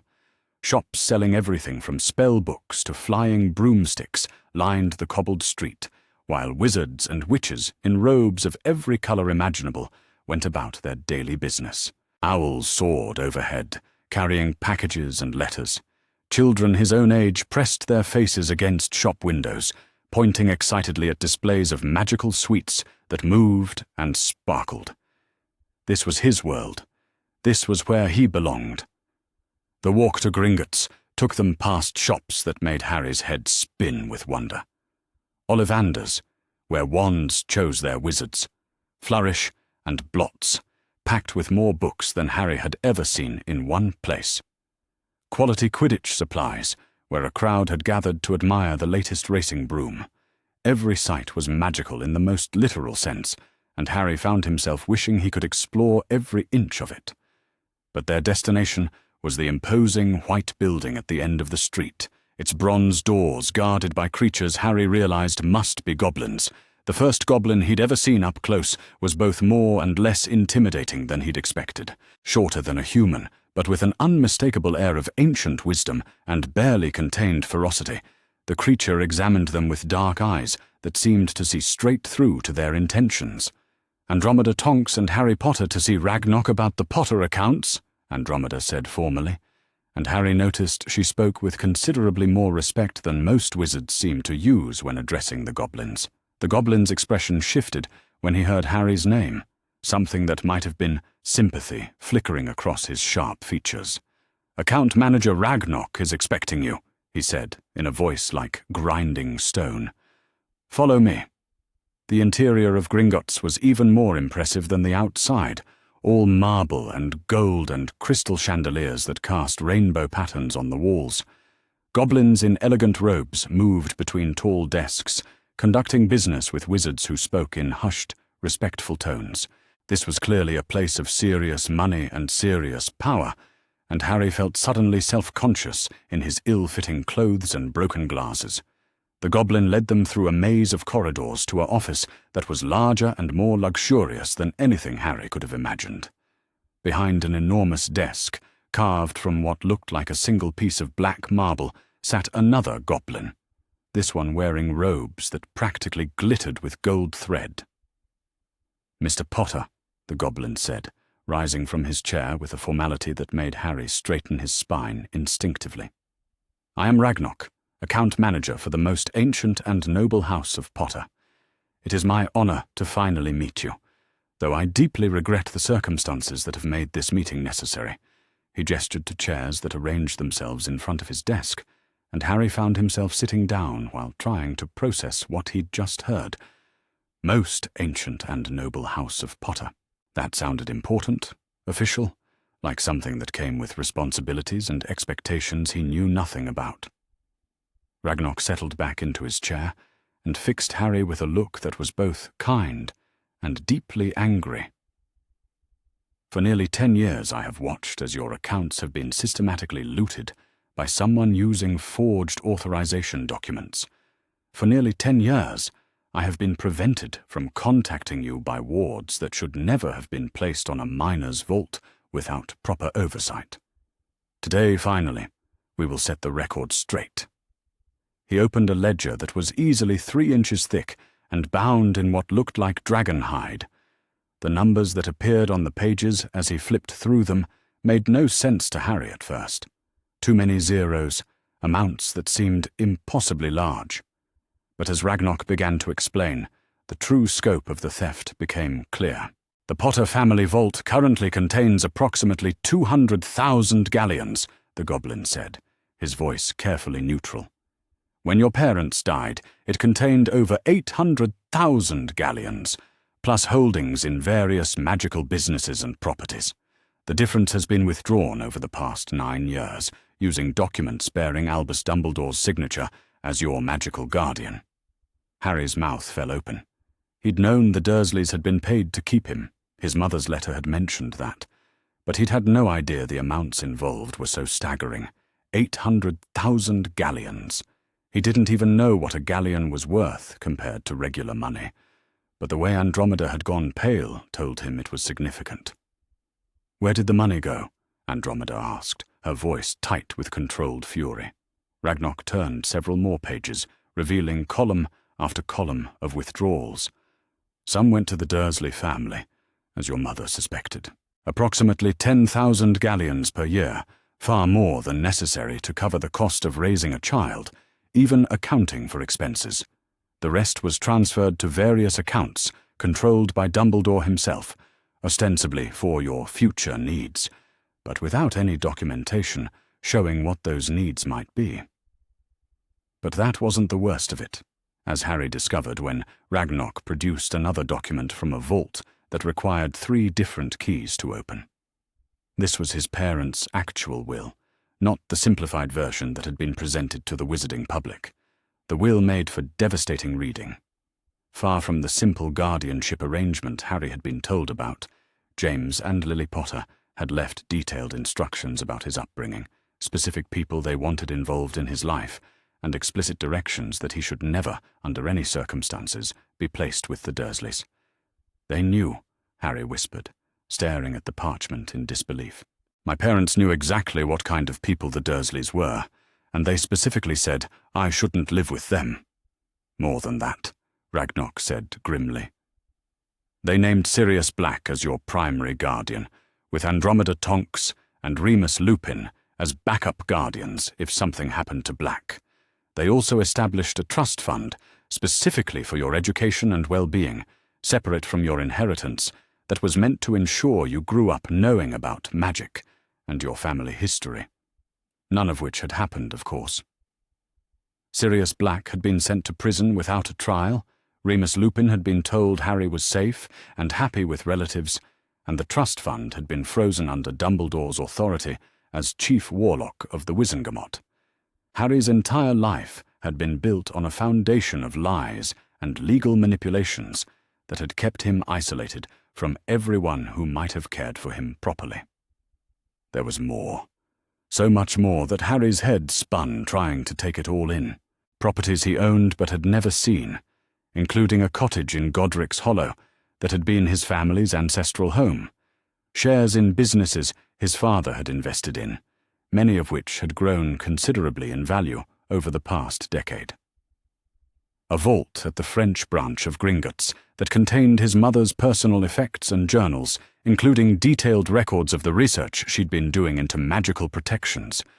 Most shocking of all was the revelation that the blood protection that had kept him safe from Voldemort didn't require him to live with the Dursleys at all. According to his mother's notes, the protection would work as long as he could call any place home where someone loved him. The Dursleys had never loved him, which meant the protection had been dormant for years. It was all for nothing, Harry said numbly, staring at the documents spread across Ragnarok's desk. 9 years of being treated like garbage, and it was all for nothing. The protection wasn't even working. Worse than nothing, Andromeda said, her voice shaking with rage. Dumbledore knew the protection wasn't working. He's had access to the monitoring spells for years. He kept you there knowing you were miserable and knowing it served no protective purpose because he wanted you weak and grateful.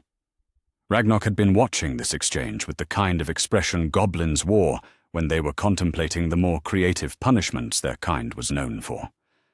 The financial theft alone is enough to bring serious charges against Dumbledore, he said slowly.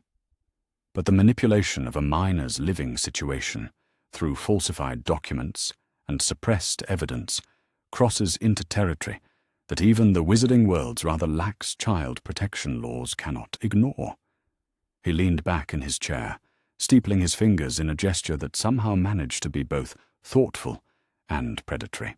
Of course, pursuing legal action would require you to be legally represented by someone other than your current magical guardian, who happens to be the person we would be charging. A rather obvious conflict of interest, you might say. "What are you suggesting?" Andromeda asked, though her tone suggested she already knew. "Emancipation," Ragnarok said simply.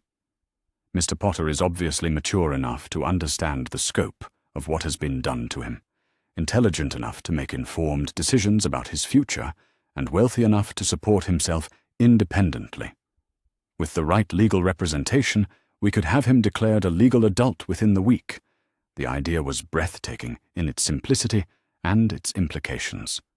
Legal adulthood would mean freedom from Dumbledore's control, the ability to access his full inheritance, and most importantly, the power to make his own choices about where he lived and how he was educated.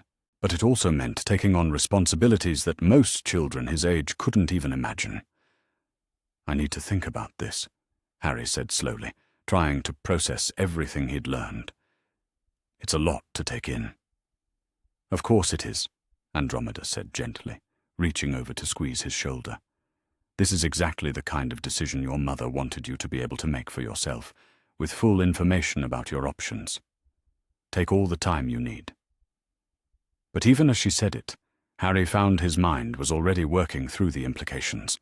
Staying under Dumbledore's control meant continuing to live a lie, continuing to be shaped into whatever role the older wizard thought he should play. Emancipation meant freedom, but it also meant stepping into a world he barely understood and taking on challenges that would have overwhelmed him just days ago. The difference was that now he had allies, people who cared about him, who wanted to help him succeed rather than simply use him for their own purposes. The Tonks family had already shown him more genuine affection in 24 hours than the Dursleys had managed in 9 years. "I want to do it," Harry said suddenly, surprising himself with the strength in his voice. "I want to be legally emancipated from Dumbledore's guardianship. But I want Andromeda to be my advisor, if she's willing. I don't want to do this alone." The smile that spread across Andromeda's face was radiant. "Nothing would make me prouder, Harry. Your parents would be so proud of the courage you're showing."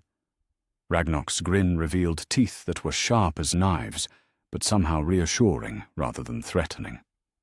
"Excellent. I shall begin preparing the paperwork immediately. In the meantime, might I suggest we discuss your immediate living arrangements and educational options? There are several possibilities that would be far more suitable than returning to your relatives." As they talked through the details of Harry's new life, he felt something settling into place inside him that had been missing for as long as he could remember. For the first time, he was making choices about his own future based on complete information and the support of people who actually cared about his well-being. The boy who had woken up that morning was the same one who had spent 9 years as the Dursleys' unwanted burden, grateful for scraps of basic human decency and resigned to a life of being less than everyone around him. The boy who walked out of Gringotts that afternoon was Harry Potter, heir to an ancient and noble wizarding family, with the legal right to determine his own destiny and the financial means to make that destiny anything he chose. His mother had been right. His life belonged to him, and for the first time, he was ready to claim it. The afternoon was spent visiting other shops in Diagon Alley, but this time as a customer rather than a curiosity. Harry's new vault key, made from goblin-forged silver that felt warm to the touch, gave him access to enough money to buy anything he wanted. But more than that, it represented something he'd never had before: independence. At Madame Malkin's he was fitted for robes that actually fit him properly, made from fabric that felt like luxury against his skin. The seamstress, a kindly witch who worked with quick, efficient spells, clucked disapprovingly over his thin frame and the poor quality of his muggle clothes. "Disgraceful," she muttered as she took his measurements. "A boy of your standing dressed in rags. Well, we'll fix that right up, won't we? Growing boy needs proper clothes, proper food, proper care." At Ollivander's, Harry experienced what might have been the most magical moment of his life so far, when his wand chose him. Holly and phoenix feather, 11 inches, supple and excellent for charm work. The moment he gripped the wand, warmth shot through his entire body, and golden sparks fountained from the tip. "Curious," Mr. Ollivander murmured, his silvery eyes studying Harry with an intensity that was both fascinating and slightly unnerving. "Very curious indeed. The phoenix whose feather resides in your wand gave only one other feather, and that wand gave you that scar." Harry's hand moved instinctively to his forehead, to the lightning bolt scar that marked him as the boy who lived. He remembered what Tonks had told him about Voldemort, about the night his parents died, about the prophecy that had set all of this in motion. "Does that mean something?" he asked, though he wasn't sure he wanted to know the answer. Mr. Ollivander's smile was enigmatic. "It means, Mr. Potter, that you are destined for great things. Whether those things are what others expect of you remains to be seen." Their final stop was Flourish and Blots, where Harry discovered the joy of buying books simply because he wanted to read them. His mother's letter had mentioned that his education had been deliberately limited, and now he could see why. The magical world had an entire body of knowledge that he'd been kept from, subjects like magical theory and wizarding history and defensive spells that would have given him context for his place in this world. Andromeda helped him select books appropriate for someone beginning their magical education, but she also encouraged him to choose whatever caught his interest. By the time they were finished, Harry had acquired a library that would have made Hermione Granger weep with envy, covering everything from basic spell theory to advanced magical creatures care. As they returned to Grimmauld Place that evening, Harry's arms full of packages and his head spinning with new information, he realized that something fundamental had shifted inside him during the course of this single day. The frightened, grateful boy who had lived his entire life trying to earn approval from people who would never give it was gone. In his place stood someone Harry was still getting to know. A young wizard with his own money, his own wand, his own choices to make about his future. Someone who had allies and options, and, for the first time in his life, genuine reasons to hope that tomorrow might be better than today. That night, as he fell asleep in a bed that was truly his own, surrounded by books he had chosen and wearing pajamas that actually fit, Harry Potter dreamed not of cupboards under stairs and barred windows, but of magic and possibility and the extraordinary life that was finally, truly beginning. The morning after his visit to Gringotts, Harry woke to find his entire understanding of the wizarding world had shifted yet again. What he'd learned about his inheritance was staggering enough, but as he sat at the breakfast table with Andromeda and Tonks, the full implications of Ragnarok's revelations began to sink in with crystalline clarity. Over 800,000 galleons. Properties he'd never seen. Business investments that had been growing for nearly a decade. A family legacy that stretched back centuries, all of it kept from him while he'd slept in a cupboard and worn his cousin's cast-off clothes. The theft wasn't just financial. It was the systematic erasure of his identity as the heir to one of the wizarding world's oldest families. Ragnarok sent an owl this morning, Andromeda said, sliding a thick envelope across the table. The Emancipation Papers are ready for your signature, and he's included some additional documents you'll want to see. Apparently, your parents were even more thorough in their preparations than we realized. Harry opened the envelope with hands that trembled slightly. Inside were official-looking documents, covered in formal legal language, but also something that made his heart skip. Another letter in his mother's handwriting, this one sealed with a different charm that had only activated now that he'd learned the truth about his inheritance. My darling Harry, this second letter began, if you're reading this, it means you've discovered what Dumbledore has done with your inheritance, and you've chosen to fight back. I'm so proud of your courage. What you're about to learn will be difficult, but it will also give you the tools you need to build the life you choose, rather than the one others have planned for you. The letter went on to detail financial arrangements Lily had made in secret, accounts at the French branch of Gringotts that Dumbledore couldn't access, and most importantly, a network of international contacts who had been waiting nearly a decade for Harry to claim his independence. Your father and I knew that if anything happened to us, there would be people who would try to use you for their own purposes, Lily's letter continued. That's why we made arrangements with allies in other countries, people who believe that a child should have the right to choose their own path. Madame Maxime at Beauxbatons Academy has been expecting you since you were born. If you decide that Hogwarts is not the right place for your education, she will welcome you with open arms. The revelation that his parents had arranged for alternative schooling options hit Harry like a thunderbolt. Hogwarts wasn't his only choice. The magical education that Dumbledore had planned for him, the one designed to shape him into the perfect weapon, could be bypassed entirely. Beauxbatons Academy, Andromeda explained when Harry shared this discovery, is one of the finest magical schools in Europe. Their approach to education is more holistic than Hogwarts, focusing on developing each student's unique talents, rather than forcing everyone into the same rigid system. Your mother researched it extensively during her pregnancy, but attending a foreign school would mean leaving England, leaving the only family he'd just found. The thought of being separated from Andromeda and Tonks, the first people who'd ever made him feel wanted and valued, was almost unbearable. Oh, Harry, Tonks said gently, noticing his distress. You wouldn't be going alone.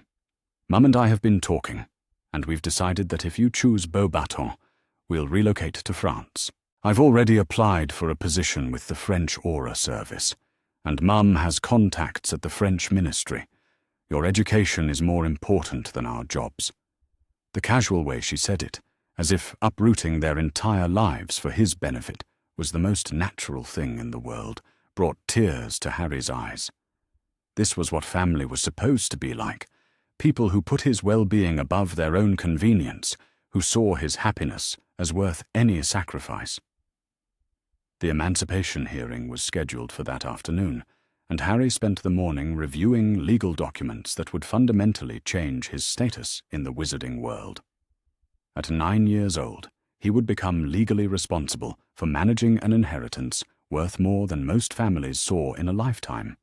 The weight of that responsibility should have been terrifying, but somehow, with Andromeda's guidance and the knowledge that his parents had prepared for this moment, it felt manageable. Ragnok met them at the Ministry of Magic, arriving with an entourage of goblin lawyers that made several witches and wizards step hurriedly out of their way. The goblins' presence at the hearing sent a clear message. This wasn't just a family matter, but a serious challenge to one of the wizarding world's most powerful figures. The hearing itself took place in a small courtroom that felt deliberately intimidating, with high stone walls and uncomfortable wooden benches. The presiding magistrate, a stern-faced witch named Madame Clearwater, listened with increasing dismay as Ragnok presented evidence of the systematic theft from Harry's accounts and the suppression of his parents' will. "Mr. Dumbledore," Madame Clearwater said when the chief warlock was called to respond to the charges, "you stand accused of financial malfeasance and child endangerment. How do you answer these allegations?" Dumbledore's appearance was exactly what Harry had expected from his mother's descriptions. A tall, thin man with long silver hair and a beard to match, wearing robes that seemed designed to project wisdom and benevolence. His blue eyes, which Harry had been told twinkled with kindness, were cold as winter lakes when they fixed on him across the courtroom. "I have acted throughout in young Harry's best interests," Dumbledore said, in a voice that carried the weight of decades of authority. "The arrangements made for his upbringing and financial management were designed to protect him from those who would exploit his fame and fortune. As for his living situation, the blood protection provided by his aunt's family has kept him safer than any other option could have managed." Ragnok's response was swift and devastating.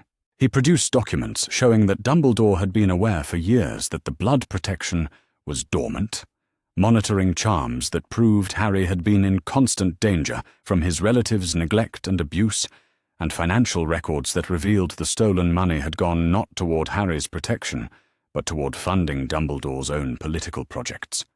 Furthermore, the goblin continued, his voice carrying the kind of authority that made even experienced witches and wizards sit up straighter. "The Potter family will explicitly forbade placement with the Dursley family, and named specific guardians who were never contacted. Mr. Black was sent to Azkaban without trial. Mr. Lupin was told the child was safe and happy, and Mrs. Tonks was never informed of her legal standing as backup guardian.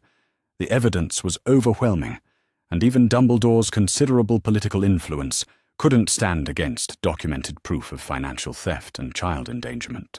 When Madame Clearwater granted Harry's emancipation and ordered the immediate transfer of his remaining assets back to his control, Harry felt a weight he'd carried his entire life finally lift from his shoulders. But Dumbledore wasn't finished. As they left the courtroom, the old wizard intercepted them in the corridor, his expression a carefully crafted mixture of disappointment and grandfatherly concern.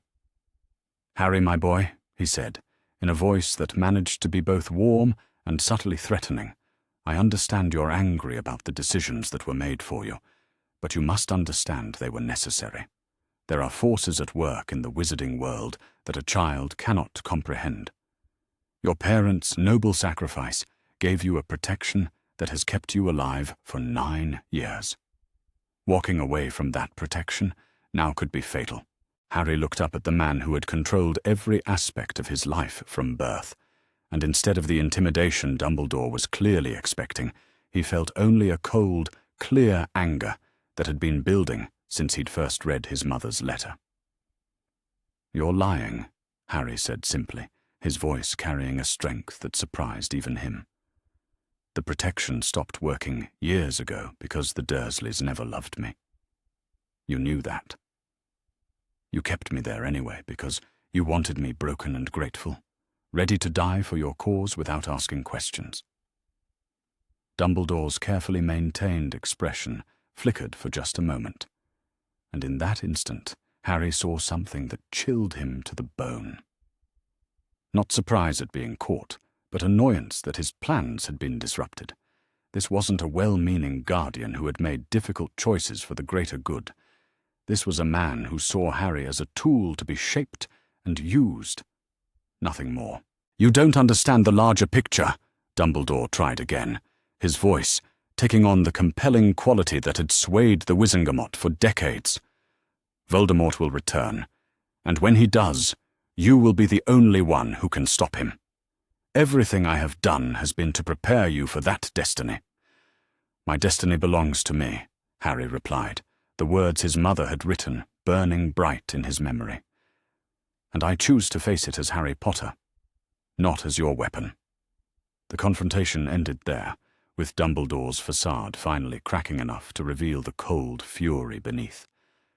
As they walked away, Harry felt Andromeda's proud hand on his shoulder and knew he had made the right choice. Whatever challenges lay ahead, he would meet them as himself, not as someone else's idea of what he should be. The rest of the day was spent making practical arrangements for Harry's new life. His vault key was updated to give him full access to his inheritance, and Ragnarok provided him with a crash course in managing wizarding finances that made his head spin with the complexity of it all. Investments in everything from potion ingredients to magical transportation, properties scattered across 3 countries, and business partnerships that his father had carefully cultivated before his death. Most importantly, they arranged for secure communication with Madame Maxime at Beauxbatons Academy. The French headmistress, a formidable woman who stood nearly 12 feet tall, appeared in their fireplace that evening via flue call, her kind eyes taking in Harry's small frame and determined expression. "Monsieur Potter," she said, in accented English that made every word sound elegant, "your parents wrote to me when you were just a baby, asking if Beauxbatons would welcome you should you ever need an alternative to Hogwarts. I told them then what I tell you now. Any child of James and Lily Potter would be honored among us."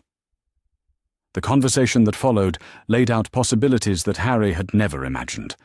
Beauxbatons offered a more individualized approach to magical education, with students able to focus on their particular talents and interests rather than being forced through a rigid curriculum. More importantly, it was far from Dumbledore's influence and the expectations that came with being the boy who lived in England. "I would be honored to welcome you to our school," Madame Maxime continued, "but I want you to understand what such a choice would mean. You would be starting fresh, away from the fame and burden of your reputation here. At Beauxbatons, you would be simply another student, free to discover your own path without the weight of prophecies and expectations." The idea was intoxicating, a chance to be normal, to learn magic for its own sake rather than as preparation for some predetermined destiny. But it would also mean leaving behind any chance of learning about his parents' friends at Hogwarts, any connection to the world they had fought to protect. "You don't have to decide immediately," Andromeda said gently after Madame Maxime had ended the call. "This is your choice to make, Harry, but you have time to consider all your options."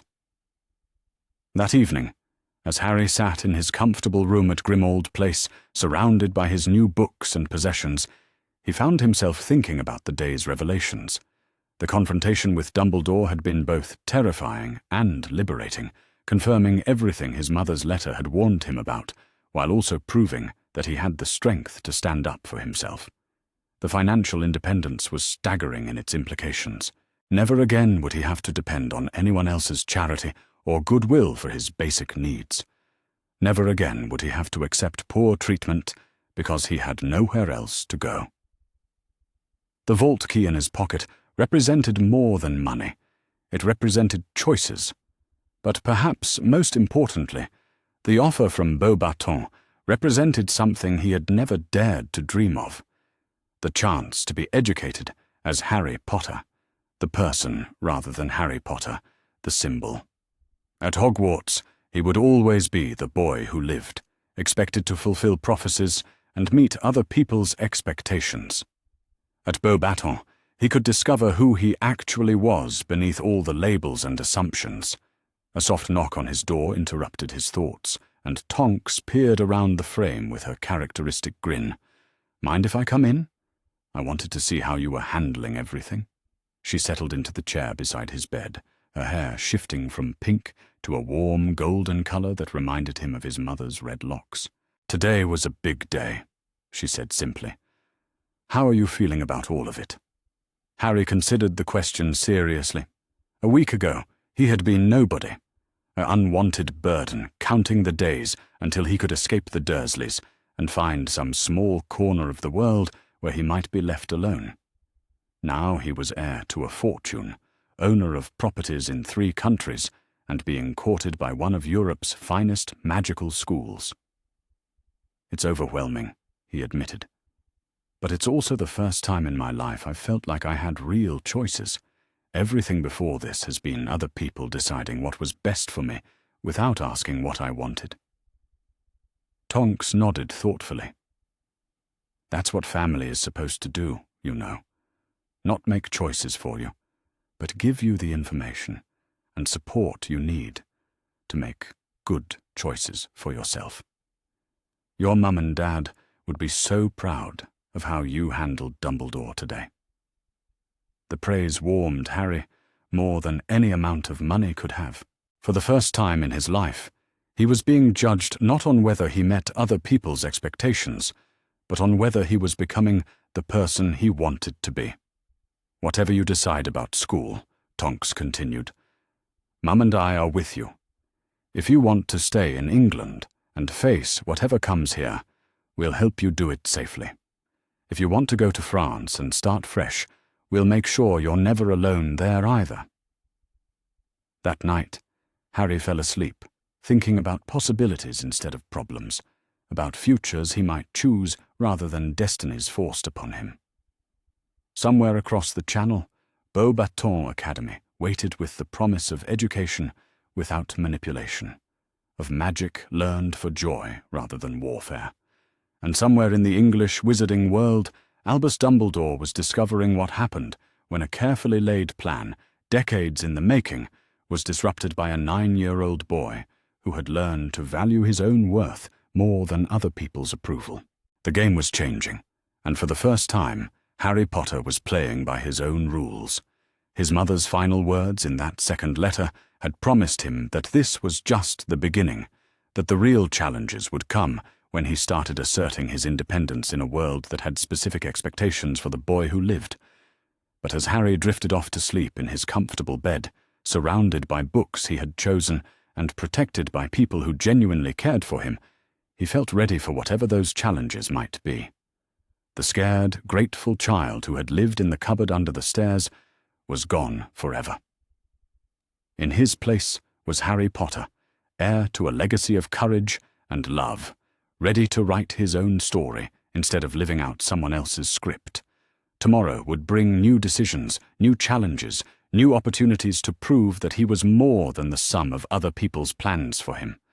But tonight, for the first time in his life, Harry Potter slept the sleep of the truly free.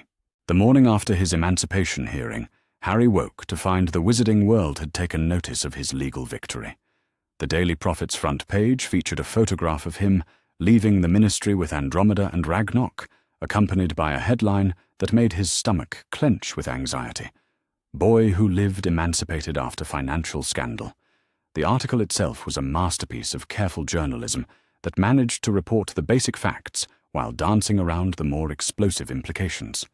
Rita Skeeter, the reporter, had clearly been denied access to the actual hearing records, but she'd managed to piece together enough information to paint a damning picture of financial irregularities and questionable guardianship decisions. Sources close to the matter confirmed that young Mr. Potter's emancipation was granted after evidence emerged of serious mismanagement of his considerable inheritance, the article read. While Chief Warlock Dumbledore maintains that all decisions were made in the boy's best interests, questions remain about why the Potter family will was never properly executed and why alternative guardianship arrangements were not explored. It was enough to set tongues wagging throughout magical Britain, but not enough to seriously threaten Dumbledore's position. Yet. Harry suspected that was about to change as more people learned the truth about what had been done in their names. The first sign that his victory was having wider implications came in the form of an unexpected visitor. Arthur Weasley arrived at Grimmauld Place that afternoon, looking distinctly uncomfortable but determined. Harry recognized him immediately from the photographs in Lily's hidden materials, though the man standing in Andromeda's sitting room looked older and more careworn than the young Order member his mother had written about. "Mr. Potter," Arthur said formally, then seemed to remember he was speaking to a 9-year-old and visibly adjusted his approach.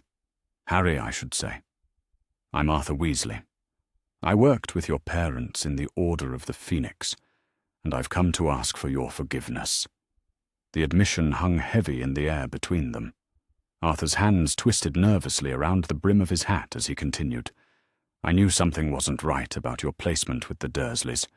Your mother had spoken to me about her concerns regarding her sister, had made it clear that Petunia Evans was not a suitable guardian for any magical child. When Dumbledore announced his decision, I should have spoken up. I should have demanded to know why the will wasn't being honored. But you didn't," Harry said quietly, studying the man who had been one of his parents' trusted allies. "Why?" Arthur's face crumpled with shame and regret. "Because I was a coward. Because Dumbledore's reputation was unassailable, and questioning him would have meant risking my job, my family's security. Because it was easier to trust that he knew better than to take the hard stand your parents would have wanted." The honesty in Arthur's confession struck Harry more powerfully than any excuse or justification could have. Here was an adult taking responsibility for his failures, acknowledging the harm caused by his inaction. It was so different from Dumbledore's manipulative non-apologies that Harry found himself more willing to listen than he'd expected. "I'm not asking for your forgiveness," Arthur continued. "I don't deserve it. But I want you to know that there were others in the Order who had doubts, who questioned Dumbledore's methods even as we followed his lead.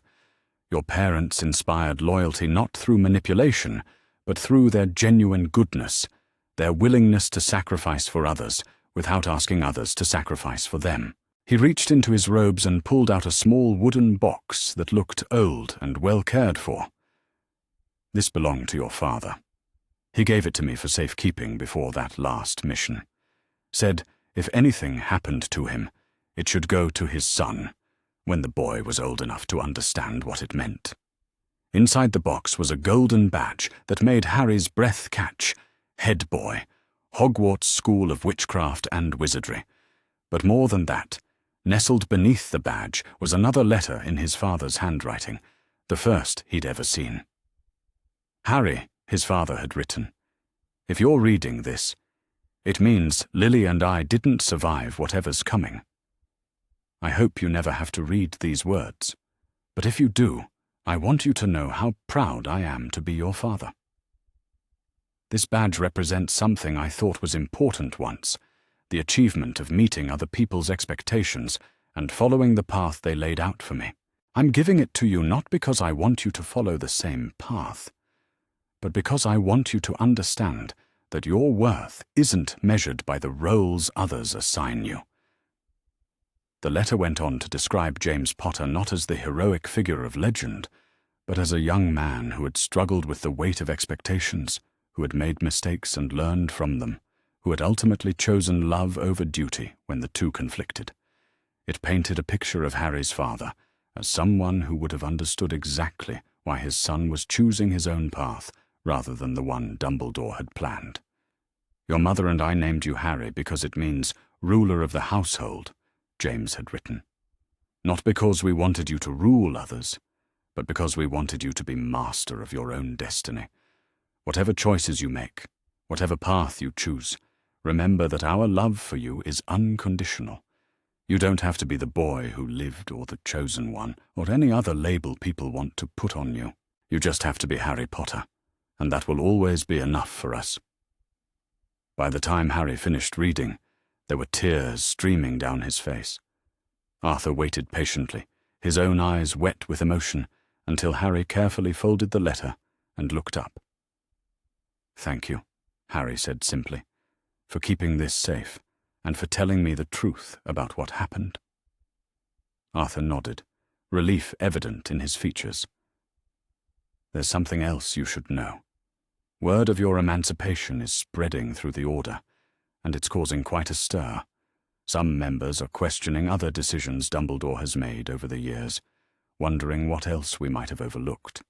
Remus Lupin, in particular, is beside himself with guilt over not checking on your welfare personally." The mention of Remus Lupin, the third person his parents had named as a potential guardian, sent a spike of complicated emotion through Harry. Another adult who had failed to protect him, but also someone his parents had trusted explicitly. "Where is he now?" Harry asked. "Struggling with lycanthropy and poverty, mostly," Arthur admitted. "Dumbledore has been his primary source of employment and support for years. Learning that you've been suffering while he thought you were safe and happy has devastated him. He's asked if he might visit, if you're willing to see him." The request put Harry in an unexpected position. Part of him wanted to reject any contact with people who had failed him so spectacularly. But another part, the part that remembered his parents' love and forgiveness, recognized that Remus had been a victim of Dumbledore's manipulations, as much as Harry himself. "I'll see him," Harry decided, "but here, with Andromeda present. I want to hear what he has to say." The meeting was arranged for the following evening, but before Remus arrived, Harry received another unexpected visitor. Fleur Delacour's grandmother, Apolline, appeared in their fireplace with the elegant bearing that seemed to run in her family. Her silver hair was immaculately styled, her robes were clearly French haute couture, and her smile was warm but sharp with intelligence. "Monsieur Potter," she said in accented English that made even simple words sound sophisticated, "I bring greetings from Beauxbatons Academy and an invitation that I hope you will consider carefully." What followed was the most thorough presentation of educational options Harry had ever encountered. Apolline had brought materials that showed Beauxbatons not as an alternative to Hogwarts, but as a superior choice for any serious student of magic. The curriculum was more comprehensive, the teaching methods more individualized, and the international connections more extensive. At Beauxbatons, she explained, students are encouraged to discover their own magical specialties rather than being forced through a standard curriculum. We have exchange programs with magical schools in Africa, Asia, and the Americas. Our graduates don't just know British magic, they understand magical cultures from around the world. She showed him photographs of the castle, a magnificent structure that looked like something from a fairy tale, surrounded by gardens that bloomed year-round thanks to careful climate charms. The students in the images were diverse, representing magical communities from dozens of countries, all working together in an atmosphere that radiated collaborative learning rather than house-based competition. Most importantly, Apolline continued, Beauxbatons operates under French magical law, which has much stronger protections for student autonomy than British law. No one, not even a headmaster, can make decisions about a student's education without their explicit consent. You would be free to study what interests you, to develop your talents at your own pace, to become the wizard you choose to be rather than the one others expect. The offer was compelling, but it came with practical considerations that Harry was only beginning to understand. Attending Beauxbatons would mean learning French, adapting to a completely different culture, and leaving behind any connection to his parents' homeland. It would also mean admitting that the British magical world was too corrupt or inflexible to provide him with proper education. But perhaps most significantly, it would mean disappointing people who were counting on him to fulfill roles he'd never agreed to take on. "There is no pressure to decide immediately," Apolline said gently, seeming to read his internal struggle. "Beauxbatons will welcome you whenever you're ready, whether that's this September or several years from now.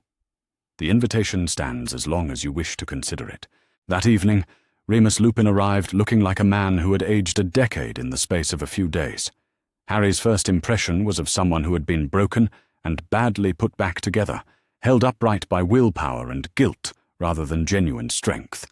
The werewolf's shabby robes and haunted eyes told the story of years spent on society's margins, dependent on Dumbledore's charity and protection. "Harry," Remus said, his voice rough with emotion. "God, you look so much like James. But you have Lily's eyes, just like everyone always said. I'm so sorry. I'm so incredibly sorry for what you've endured." The apology was raw and genuine, nothing like Dumbledore's calculated expressions of regret. Remus didn't try to justify his failures or shift blame to others. He simply acknowledged that he had let down the people who had trusted him most. "I thought you were safe," Remus continued, his hands shaking as he spoke. "Dumbledore told me you were happy with your relatives, that the protection there was essential for your safety. I should have checked on you myself, should have insisted on seeing you in person. Your parents trusted me to look after you if something happened to them, and I failed them completely." Harry studied the man who had been his parents' friend, seeing both the weakness that had allowed him to be manipulated and the genuine remorse that marked him as fundamentally different from Dumbledore. Remus had been a victim too, isolated and dependent, fed just enough information to believe he was serving Harry's best interests. "Why didn't you question it?" Harry asked, not accusingly, but with genuine curiosity. "My parents trusted you. You knew them better than almost anyone. Didn't it seem strange that they would want me raised away from magic, away from everything they fought for?" Remus's face crumpled with self-recrimination. "Because I was a coward. Because questioning Dumbledore would have meant losing the only person in the wizarding world who treated my condition as manageable rather than disqualifying. Because it was easier to trust his wisdom than to risk everything I had left by challenging him. The honesty was devastating and somehow healing at the same time. Here was another adult taking responsibility for his failures, another person who had been manipulated by Dumbledore's careful management of information and dependencies. But there was something else in Remus's bearing, something that suggested his visit wasn't entirely about seeking forgiveness. "There's something else you need to know," Remus said, glancing at Andromeda for permission before continuing. "Your emancipation has created ripples throughout the Order. People are asking questions they should have asked years ago, looking at decisions they should have examined more closely. Some of us are realizing that we've been enabling something we never agreed to support." He reached into his robes and pulled out a small stack of letters tied with a faded ribbon. "These are letters your parents wrote to various Order members in the weeks before they died. Dumbledore collected them after the funeral, said he was preserving them for historical purposes. I managed to retrieve copies before he could suppress them entirely. The letters painted a picture that was even more damning than Harry had imagined. His parents had been growing increasingly suspicious of Dumbledore's methods in the final months of their lives. They'd written to friends expressing concerns about the way he managed information, the way he made unilateral decisions that affected everyone's safety, the way he seemed to view people as chess pieces rather than human beings. Most telling was a letter from Lily to Alice Longbottom, written just 2 weeks before the attack on Godric's Hollow. "I'm worried that Albus sees Harry and Neville as interchangeable components in whatever plan he's developing," Lily had written. "The prophecy could apply to either boy, but Albus seems to have decided it will be Harry without consulting either family about our preferences. James and I are making alternative arrangements for Harry's care and education.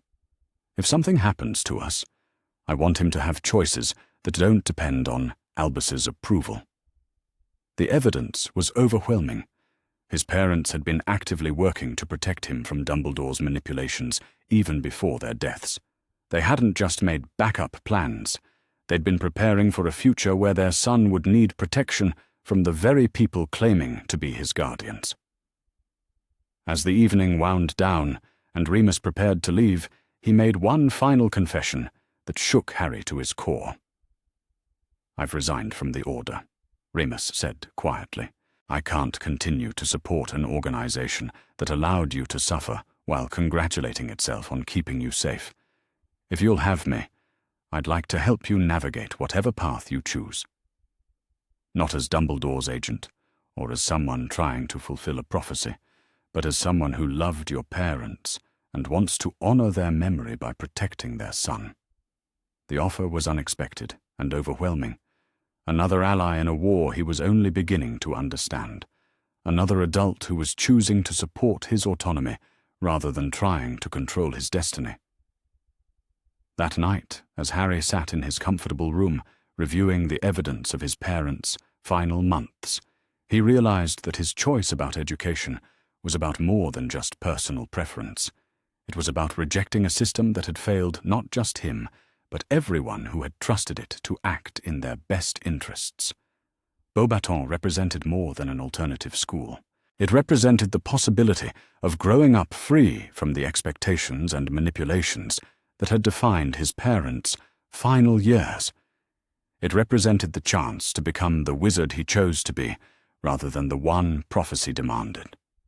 But it also represented abandoning any hope of reforming the British magical world from within, of ensuring that other children didn't face the same manipulations he'd endured. The decision would have to be made soon. September was approaching, and both schools would need an answer. But as Harry drifted off to sleep, surrounded by evidence of his parents' love and foresight, he felt confident that whatever choice he made would be truly his own. The scared, grateful child who had accepted whatever scraps of affection were thrown his way was gone forever. In his place stood Harry Potter, heir to a legacy of courage and independence, ready to write his own story regardless of what others expected from the boy who lived. His parents had given him the tools to be free. Now it was up to him to decide how to use them. The attack came 3 days later, swift and coordinated, in a way that reminded Harry uncomfortably of his mother's warnings about Dumbledore's political maneuvering. Harry was in the library at Grimmauld Place, reading about advanced magical theory with Remus, when the wards around the house suddenly flared to life, with warning colours that painted the walls in urgent red and gold. Andromeda appeared in the doorway with her wand drawn, her face grim with the kind of determination Harry had learned to associate with people who had survived one war and weren't about to lose another. "We have visitors," she said tersely. "Official ones with warrants signed by the minister himself." Through the window, Harry could see a group of wizards in the formal robes of ministry officials, led by a figure that made his stomach clench with recognition. Dumbledore stood at their head, his blue eyes no longer twinkling with grandfatherly warmth, but cold with the kind of authority that had shaped the wizarding world for decades. "What do they want?" Harry asked, though he suspected he already knew the answer. "You?" Remus said simply, his scarred face tight with anger. "They're claiming that your emancipation was granted under false pretenses, that you're not competent to make decisions about your own welfare. It's a legal challenge designed to strip you of your newly won independence." The irony wasn't lost on Harry. After 9 years of deliberate neglect designed to keep him ignorant and dependent, Dumbledore was now arguing that same ignorance made him unfit for self-determination. It was manipulation of the highest order, using the consequences of abuse to justify continued control. Andromeda straightened her robes and checked her wand holster with practiced efficiency. "They can't enter without invitation as long as the wards hold, but they can wait us out, and they have legal authority to demand a hearing. We need to be very careful how we handle this." The confrontation that followed took place in the formal sitting room, with all the participants arranged like pieces on a chessboard. Dumbledore entered with his usual air of benevolent authority, flanked by 2 ministry officials whose presence was clearly meant to intimidate. Behind them came a figure that made Harry's blood run cold, Cornelius Fudge himself, the Minister for Magic, wearing an expression of bureaucratic determination. "Mr. Potter," Fudge began in a voice that managed to sound both officious and apologetic, "I'm afraid we've received concerning reports about your recent legal proceedings.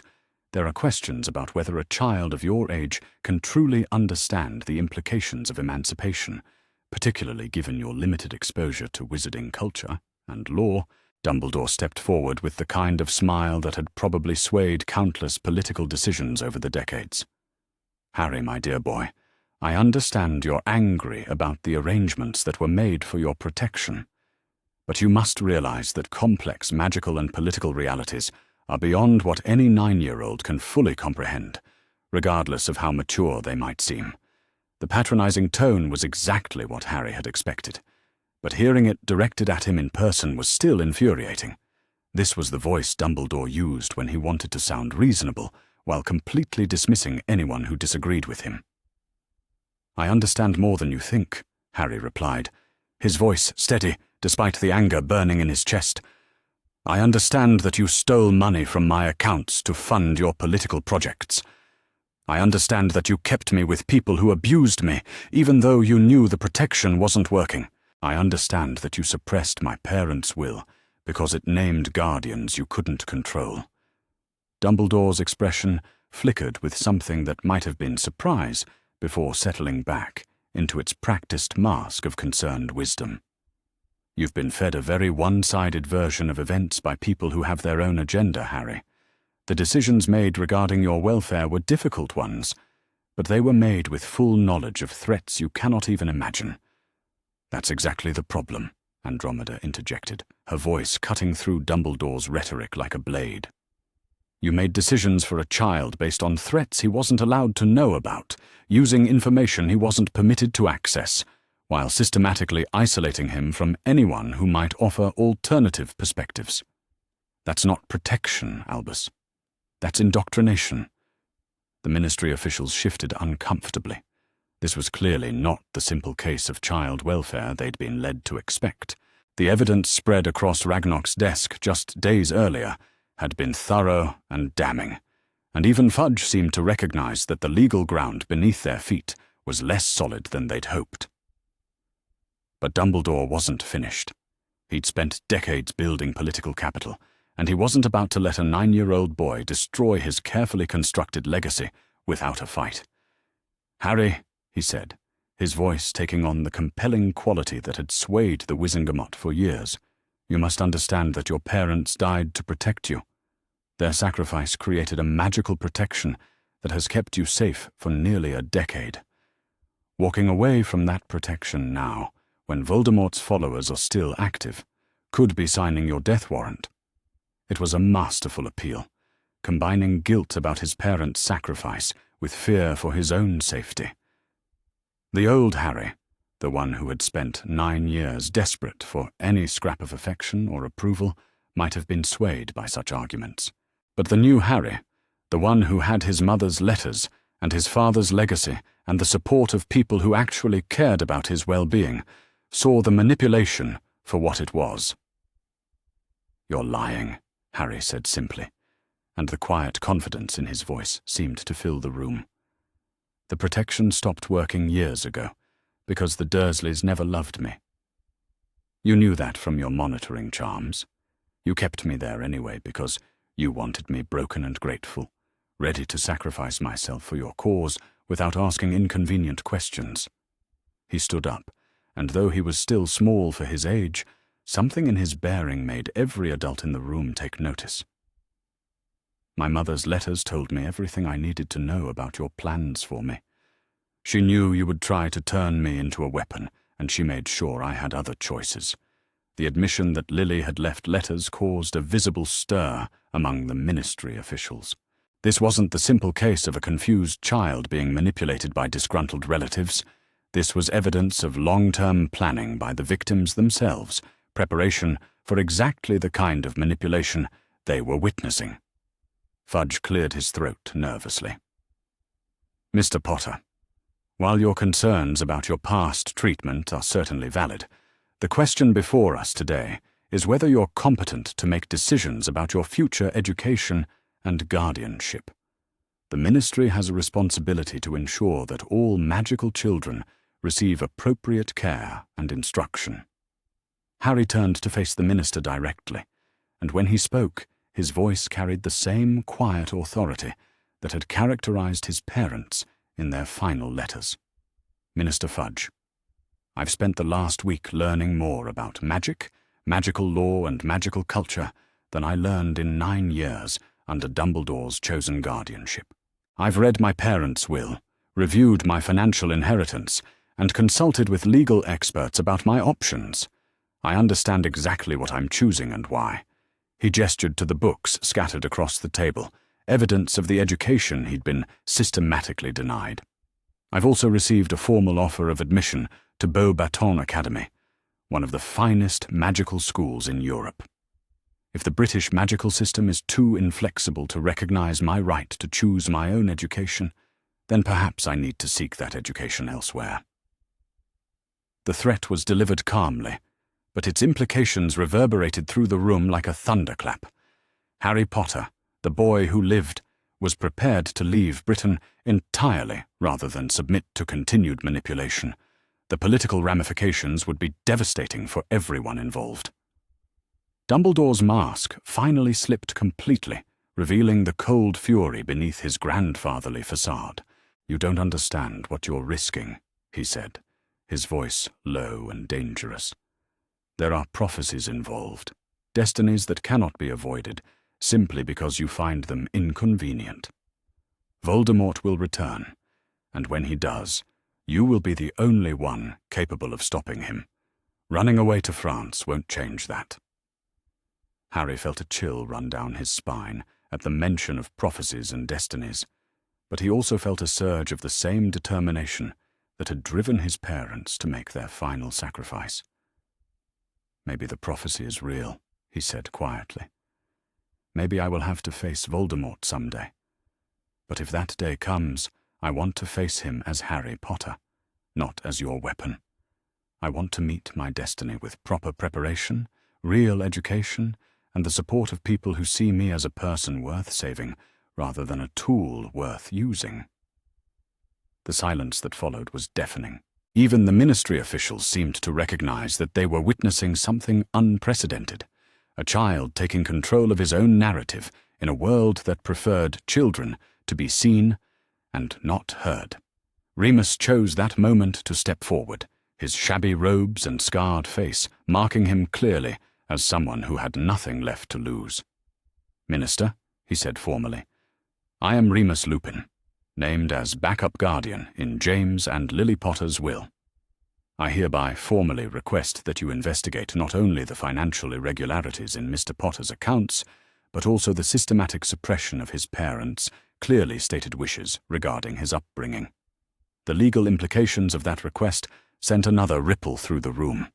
If the ministry investigated the suppression of the will, they would have to confront the uncomfortable reality that their most respected leader had been operating outside the law for nearly a decade. Andromeda added her own voice to the growing chorus of dissent. As Harry's chosen advisor and a member of the family named in his parents' will, I second Mr. Lupin's request. Furthermore, I formally notify this gathering that if any attempt is made to forcibly return Harry to an abusive situation or to override his clearly expressed educational preferences, we will be taking this matter to the International Confederation of Wizards. The threat of international intervention was the final blow to Dumbledore's carefully constructed legal position. The ICW took child welfare cases very seriously, and their investigators would have access to evidence that the British ministry might prefer to keep buried. Fudge looked like a man who had walked into what he thought was a simple political favor, only to find himself in the middle of a potential international incident. "The ministry," he said slowly, "will of course investigate any allegations of financial impropriety or legal violations. In the meantime, Mr. Potter's emancipation stands as legally granted, and his right to choose his own educational arrangements must be respected. It was a complete reversal, and everyone in the room knew it. Dumbledore's political maneuvering had backfired spectacularly, and now he found himself facing the very investigation he'd been trying to prevent. But as the ministry officials prepared to leave, Dumbledore made one final attempt to salvage his position. His approach this time was more personal, more desperate, stripped of the political calculation that had characterized his earlier efforts. "Harry," he said, his voice heavy with something that might have been genuine emotion, I know you believe I've wronged you, and perhaps some of my methods were questionable. But everything I've done has been to prepare you for a burden that I wouldn't wish on any child. The prophecy that binds you to Voldemort is real, and the danger he represents is greater than you can imagine. He reached into his robes and pulled out a small, glowing object that seemed to pulse with its own inner light. This is a recording of the prophecy itself, made the night it was spoken. Perhaps hearing it will help you understand why such extreme measures seemed necessary. The prophecy, when it played, was exactly as cryptic and ominous as Harry had expected. The one with the power to vanquish the Dark Lord approaches, born to those who have thrice defied him, born as the 7th month dies, and the Dark Lord will mark him as his equal. But he will have power the Dark Lord knows not, and either must die at the hand of the other, for neither can live while the other survives. The words hung in the air like a death sentence, and Harry felt the weight of destiny settling on his shoulders like a physical presence. This was what Dumbledore had been preparing him for, a final confrontation, where one of them would die. But instead of the fear and submission Dumbledore clearly expected, Harry felt only a deeper resolve. If he was truly destined to face Voldemort, then he wanted to do it with every possible advantage: proper magical education, international allies, and the kind of preparation that came from choice rather than manipulation. "Thank you for sharing that," Harry said quietly, his voice steady despite the magnitude of what he'd just learned. "Now I understand why you thought your methods were justified.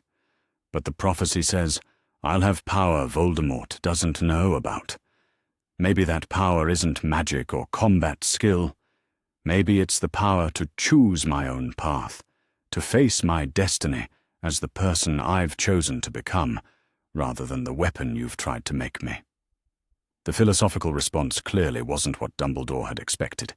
He'd revealed the prophecy as a trump card, expecting it to frighten Harry into submission. Instead, it had only strengthened the boy's resolve to take control of his own story. As the confrontation finally ended and the ministry officials departed, Harry found himself exhausted, but oddly exhilarated. He'd stood up to one of the most powerful wizards in the world and emerged with his independence intact. More importantly, he'd proven to himself that he could face hard truths and difficult choices without surrendering his autonomy. That evening, as he sat in his comfortable room reviewing everything that had happened, Harry made the decision that would shape the rest of his life. He would accept Madame Maxime's offer and attend Beauxbatons Academy. He would leave Britain and start fresh in a place where he could learn magic for its own sake, rather than as preparation for a predetermined destiny. But he would also make sure that his departure sent a clear message to the British magical world, that children deserved better than manipulation disguised as protection, that destiny was not an excuse for denying someone their basic rights, and that sometimes the bravest thing you could do was walk away from expectations others had set for you. The letter he wrote to Madame Maxime that night was simple and direct. "Dear Madame Maxime, I accept your offer of admission to Beauxbatons Academy. I look forward to learning magic as it was meant to be learned, in an environment of respect and mutual trust. Please let me know what arrangements need to be made for my arrival." He signed it Harry Potter, not the boy who lived or the chosen one, but simply himself. Tomorrow, he would begin preparations for a new life in a new country, surrounded by people who had chosen to support his independence rather than trying to control his destiny. The scared, grateful child who had accepted whatever scraps of affection were offered to him was truly gone. In his place stood someone who had learned that love and respect were not things to be earned through submission, but rights to be claimed through courage and defended through strength. His mother's final words echoed in his mind as he drifted off to sleep.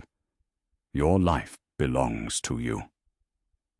For the first time in his 9 years of existence, Harry Potter truly believed that was more than just a promise.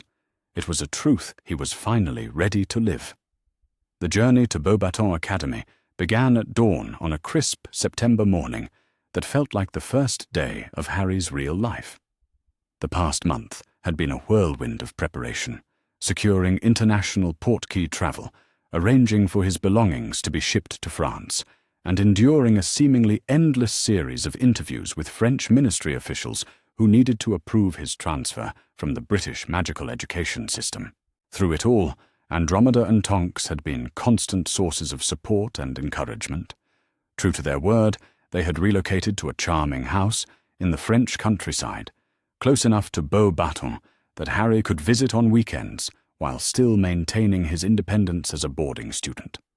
Remus had chosen to come with them, accepting a position as a researcher at the French ministry that utilized his expertise in dark creatures while providing him with stable income and access to proper medical care for his lycanthropy. Standing at the portkey departure point in the French ministry's international travel office, Harry felt a mixture of nervous excitement and profound gratitude. For the first time in his life, he was surrounded by adults who had rearranged their entire lives to support his choices rather than demanding he sacrifice his preferences for their convenience. "Ready for your new adventure?" Tonks asked, her hair shifting to a warm golden color that matched the early morning sunlight.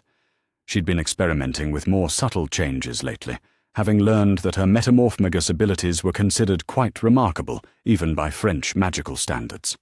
Harry nodded, clutching the small bag that contained his most precious possessions, his parents' letters, his father's head boy badge, and the two-way mirror that would keep him connected to his chosen family. Everything else had been shipped ahead or could be purchased in France. What mattered was that he was finally free to discover who Harry Potter could become when he wasn't being shaped by other people's expectations. The portkey journey to Beauxbatons was unlike anything Harry had experienced.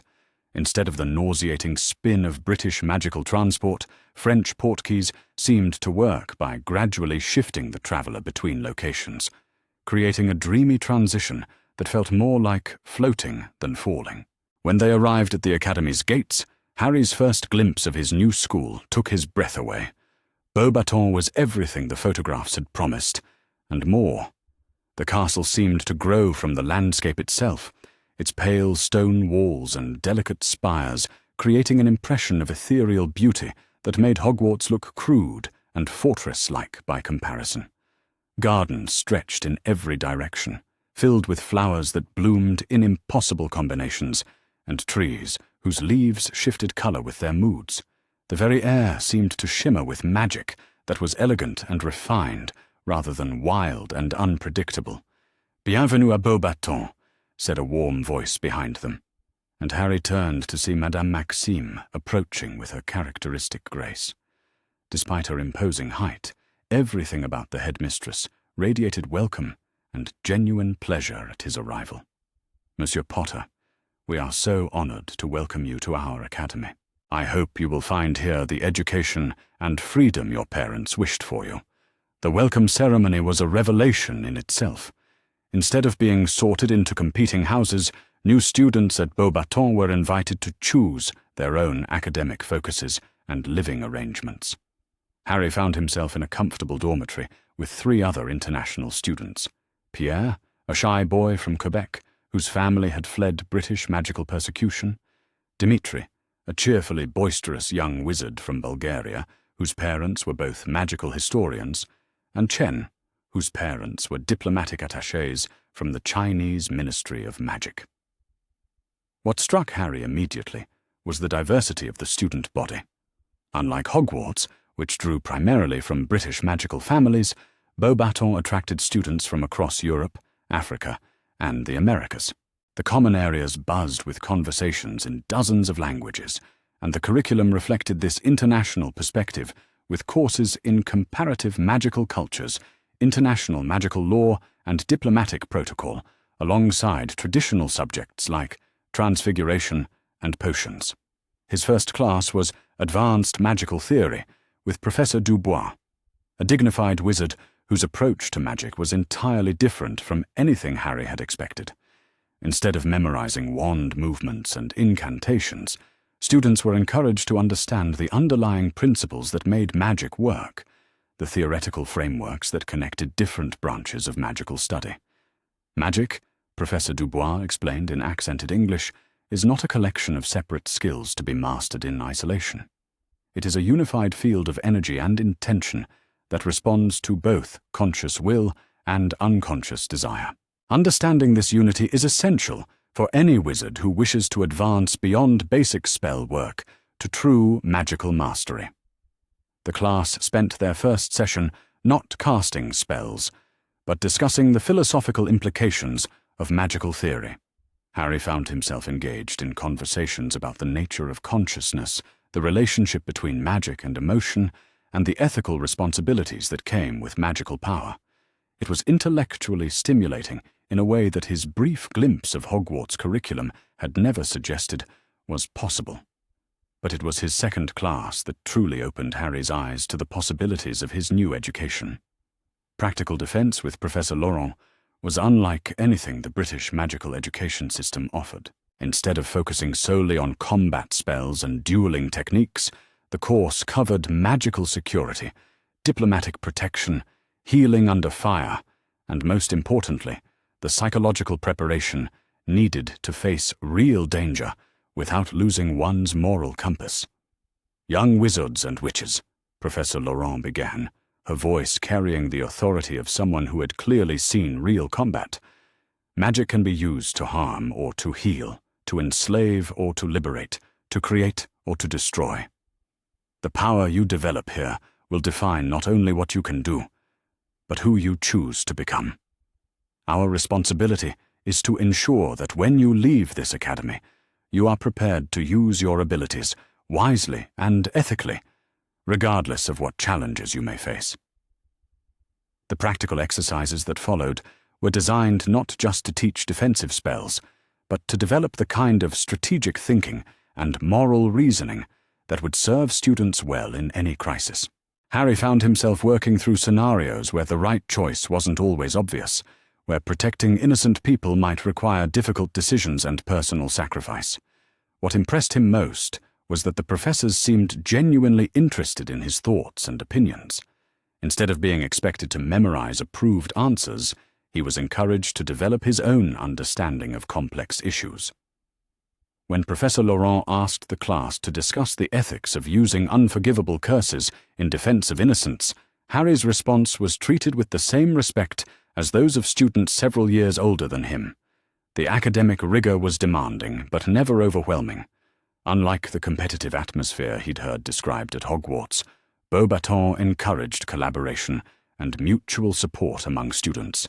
Study groups formed naturally around shared interests and complementary skills, and the older students took genuine pride in helping younger ones succeed. It was during his third week at the academy that Harry met the person who would become one of the most important figures in his new life. Fleur Delacour was a fourth-year student whose combination of academic excellence, social grace, and quiet determination made her something of a legend among her peers. When she approached Harry after a particularly challenging transfiguration lesson, he expected the kind of celebrity-focused attention he'd learned to dread. Instead, she offered something entirely different. Genuine friendship based on mutual respect rather than his fame. You are struggling with the theoretical aspects of advanced transfiguration. Non? She asked in her musical accent, settling beside him in the library with an armful of textbooks. I'd similar difficulties when I first arrived here. The French approach to magic is quite different from what most international students expect. What followed was the most productive study session Harry had ever experienced. Fleur's approach to helping him wasn't to provide answers, but to ask questions that helped him discover the connections he'd been missing. She explained complex magical concepts with the kind of clarity that suggested deep understanding, but she also listened to his perspectives with genuine interest. Your insights are quite unusual, she said, as they worked through a particularly challenging theoretical problem. Most students your age think in terms of how to make magic work. You think in terms of why it works the way it does. That is the mark of someone who will go far in magical studies. The praise was especially meaningful because it came from someone whose opinion Harry had quickly learned to value. Fleur's reputation at Beauxbatons was built not on family connections or political influence, but on genuine excellence in every aspect of her studies. She was someone who had earned respect through her own efforts, and her willingness to invest time in helping him succeed felt like an endorsement of his potential. As the weeks passed, Harry found himself settling into a routine that felt more natural than anything he'd ever experienced. Morning classes focused on theoretical subjects like magical philosophy and comparative spell crafting, where he could explore the underlying principles that governed magical phenomena. Afternoons were devoted to practical applications, defense, transfiguration, and potions taught by professors who emphasized understanding over rote memorization. Evenings were spent in study groups with his dormitory mates and other international students, working through assignments that challenged them to think critically about magical ethics, international relations, and the responsible use of power. The conversations that emerged from these sessions were unlike anything Harry could have imagined during his years at Privet Drive. His rapid advancement in magical studies attracted attention from professors and students alike, but it was the kind of attention that felt supportive rather than intrusive. When Professor Dubois invited him to join an advanced seminar on magical theory, normally reserved for sixth-year students, it was presented as an opportunity for intellectual growth rather than evidence of his special status as the boy who lived. Similarly, when his defensive magic skills proved to be exceptionally advanced for someone his age, Professor Laurent's response was to provide additional challenges rather than to treat him as some kind of prodigy. The Academy's approach seemed to be that exceptional ability was something to be nurtured and developed, not exploited or sensationalized. The international perspective that permeated every aspect of Academy life provided Harry with context for understanding the British magical world that he'd never had before.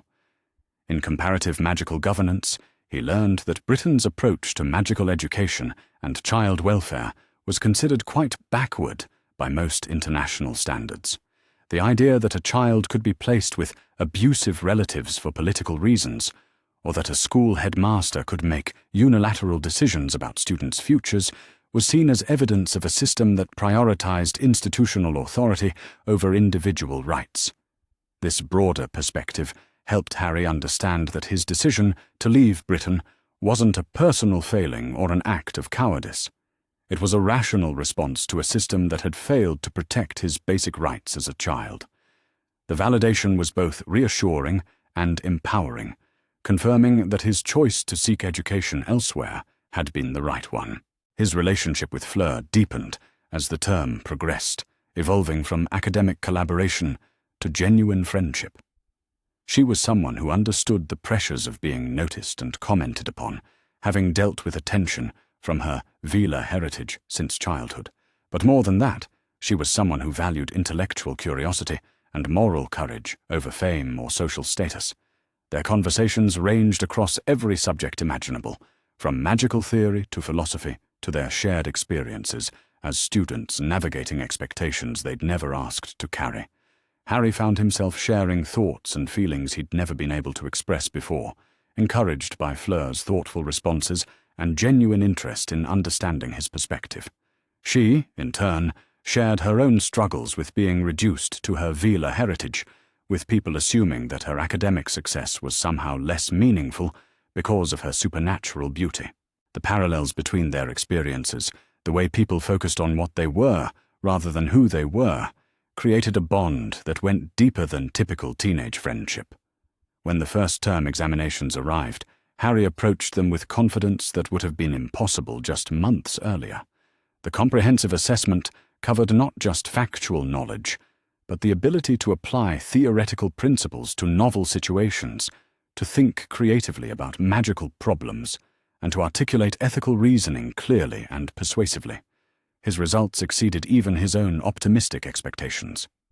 Top marks in magical theory and comparative spellcrafting, excellent scores in practical defense and transfiguration, and special recognition from Professor Laurent for his essay on the ethical implications of prophecies and predestination. The feedback from his professors emphasized not just what he'd learned, but how he'd grown as a critical thinker and ethical reasoner. Most importantly, the assessment included evaluations from his peers, reflecting the Academy's recognition that magical education should develop social and collaborative skills alongside individual achievement. The comments from his fellow students painted a picture of someone who had successfully integrated into the Academy community, contributing to others' learning while pursuing his own growth. As the term ended, and students prepared to return home for the winter holiday, Harry realized that somewhere along the way, Beauxbatons had become more than just a school. It had become the place where he was discovering who he could be when he wasn't defined by other people's expectations or limited by their fears. The scared, grateful child who had accepted whatever scraps of affection were offered was now a confident young wizard who had earned respect through his own efforts and formed friendships based on mutual regard rather than celebrity status. The transformation was so complete that when he looked in the mirror, he barely recognized the person staring back at him. This was what his parents had wanted for him, the chance to grow up surrounded by people who saw potential rather than burden, who offered opportunities rather than limitations, who respected his choices rather than trying to control his destiny.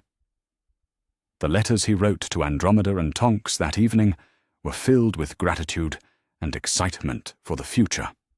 For the first time in his life, Harry Potter was exactly where he belonged, surrounded by people who valued him for who he was becoming rather than what he represented.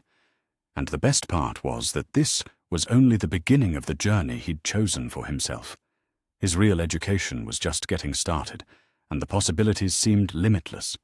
The ripples from Harry's departure began to spread through the British magical community like cracks in ice, starting small but growing wider with each passing week.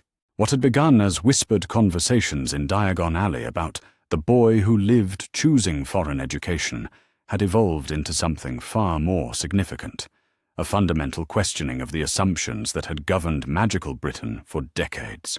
The first major crack in Dumbledore's carefully constructed narrative came from an unexpected source. Dr. Richard Granger, a successful London dentist, had spent weeks researching magical education options after his daughter received her Hogwarts letter.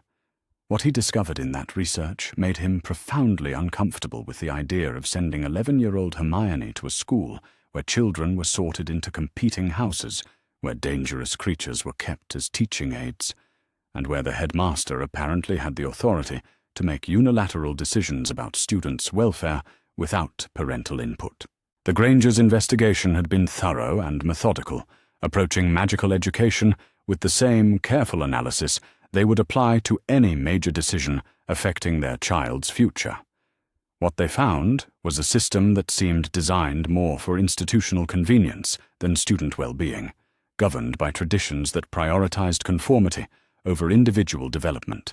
When Dr. Granger contacted Andromeda Tonks, requesting information about international alternatives, his letter was forwarded to Harry with a note that made the young wizard's heart race with possibility.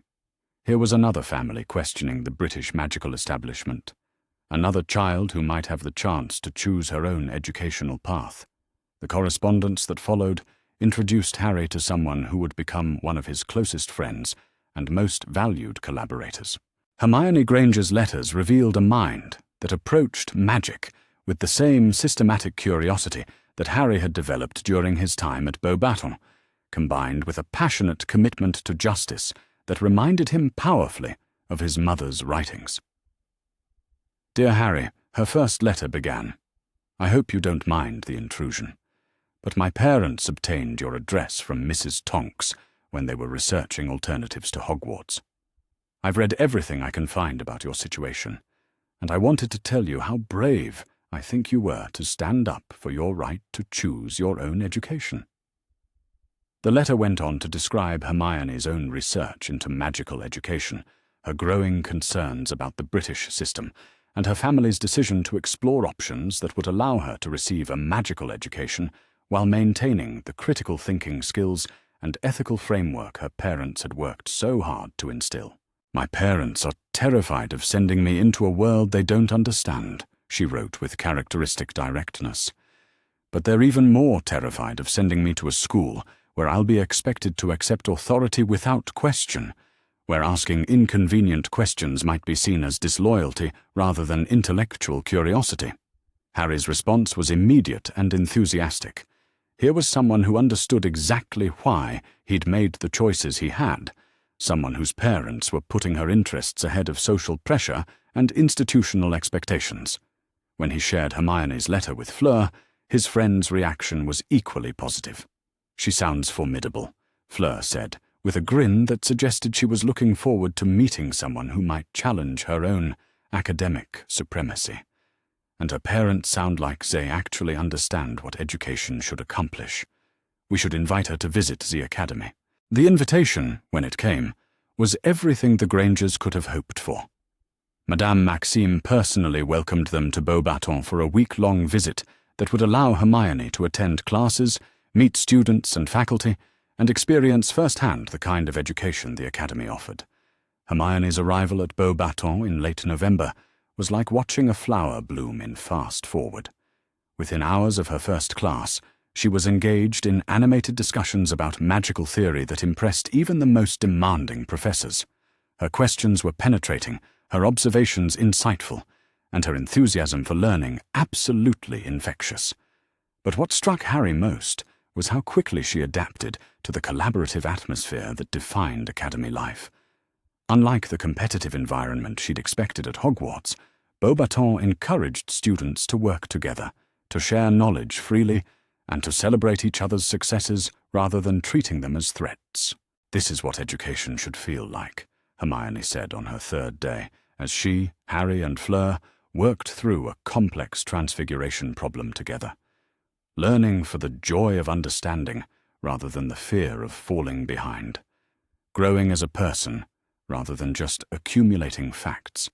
Her parents' reaction to their visit was equally positive. Dr. and Mrs. Granger spent extensive time with the faculty, reviewing curricula and teaching methods with the thoroughness they brought to all important decisions.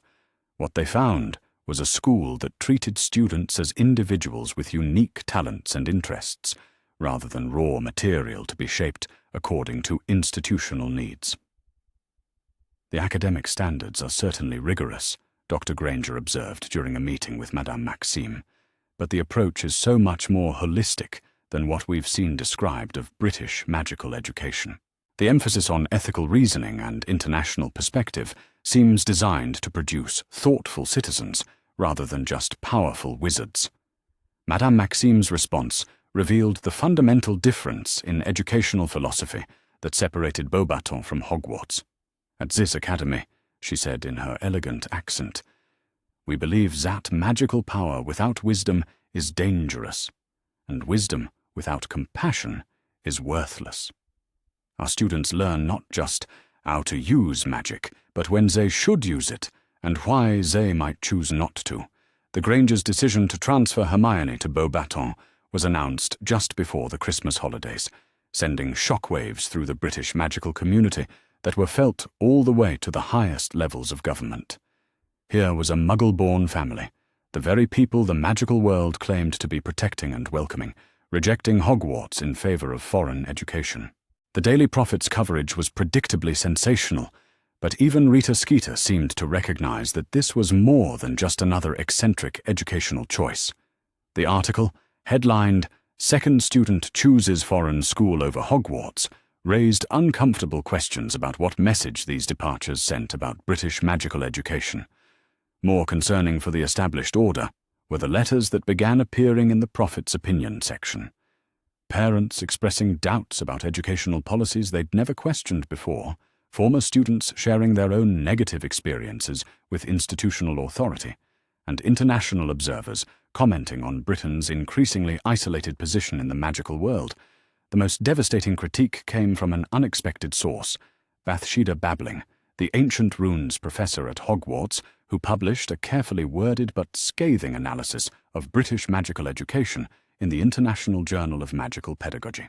Her article, titled "Institutional Stagnation and the Crisis of Educational Authority," laid bare the systemic problems that Harry and Hermione's departures had highlighted. When educational institutions prioritize tradition over innovation, compliance over critical thinking, and institutional loyalty over student welfare, Professor Babling wrote, "They cease to serve their stated purpose and become instead instruments of social control." The recent defections of outstanding students to international schools should be seen not as betrayal, but as an indictment of our failure to provide the education these young people deserve. The article's impact was immediate and profound. Hogwarts faculty members began questioning policies they'd long accepted, parents started demanding more transparency about educational decisions, and international observers began publicly discussing Britain's declining reputation in magical education circles. But nowhere were the ripples felt more strongly than in the families of students who had previously accepted Hogwarts as their only option. Augusta Longbottom, matriarch of one of Britain's oldest magical families, had always been a stalwart supporter of traditional institutions. But when she read Professor Babling's article and compared it to reports of her grandson, Neville's struggles with confidence and self-worth, she began to wonder whether tradition was serving her family's best interests. Neville's difficulties at Hogwarts were well documented and painful to witness. Despite coming from a family with a proud magical heritage, the boy seemed to grow smaller and more uncertain with each term. His grandmother had always attributed this to personal failings rather than institutional ones, but the growing chorus of criticism about educational methods forced her to consider alternative explanations. The letter she wrote to Madame Maxime was unlike anything the French headmistress had ever received from a member of the British magical establishment. Lady Longbottom's inquiry about educational alternatives for her grandson was formal and dignified, but it also revealed a grandmother's growing concern about a child who was clearly struggling in his current environment. Neville's visit to Beauxbatons was arranged for the Easter holidays, and the transformation that occurred during his week at the academy was nothing short of miraculous. Away from the competitive atmosphere and harsh teaching methods that had characterized his Hogwarts experience, Neville began to display the magical aptitude that had been dormant since his arrival at the British school. In herbology classes that emphasized nurturing and collaboration rather than competition and criticism, Neville's natural talent with plants flourished in ways that amazed even experienced professors. His gentle approach to magical creatures, his intuitive understanding of growing things, and his patient persistence with difficult problems revealed abilities that had been systematically undermined by his previous educational experience. But perhaps most importantly, Neville began to believe in himself again. Surrounded by students who celebrated his successes rather than mocking his failures, encouraged by professors who saw potential rather than inadequacy, he started to display the courage and determination that were his birthright as a Longbottom. Harry watched this transformation with a mixture of joy and anger. Joy at seeing another young wizard discover his true potential, anger at the system that had nearly destroyed that potential through neglect and institutional cruelty. Neville's struggles weren't personal failings. They were the predictable result of educational methods that prioritized conformity over individual development. The friendship that developed between Harry, Hermione, and Neville during that Easter visit was unlike anything any of them had experienced before. Here were three young people who had all, in different ways, been failed by the British magical establishment, who had all found their true potential only after escaping the limitations that system had tried to impose on them. Their collaboration on a joint project about magical plant cultivation revealed the kind of synergy that emerged when students were encouraged to combine their individual strengths rather than competing for limited recognition. Harry's theoretical understanding, Hermione's research skills, and Neville's intuitive plant knowledge created something greater than any of them could have achieved alone. More importantly, their friendship demonstrated the international perspective that Beauxbatons fostered in all its students. They weren't just British wizards who happened to attend a French school. They were young magical citizens of the world, equally comfortable discussing African magical traditions, Asian alchemical practices, and European educational philosophy. When Neville's grandmother arrived to collect him at the end of his visit, she found a young wizard she barely recognized. Gone was the timid, self-doubting child who had left Britain a week earlier. In his place stood someone who spoke with quiet confidence about his magical studies, who demonstrated advanced herbological techniques with practiced skill, and who radiated the kind of contentment that came from being valued for his true abilities.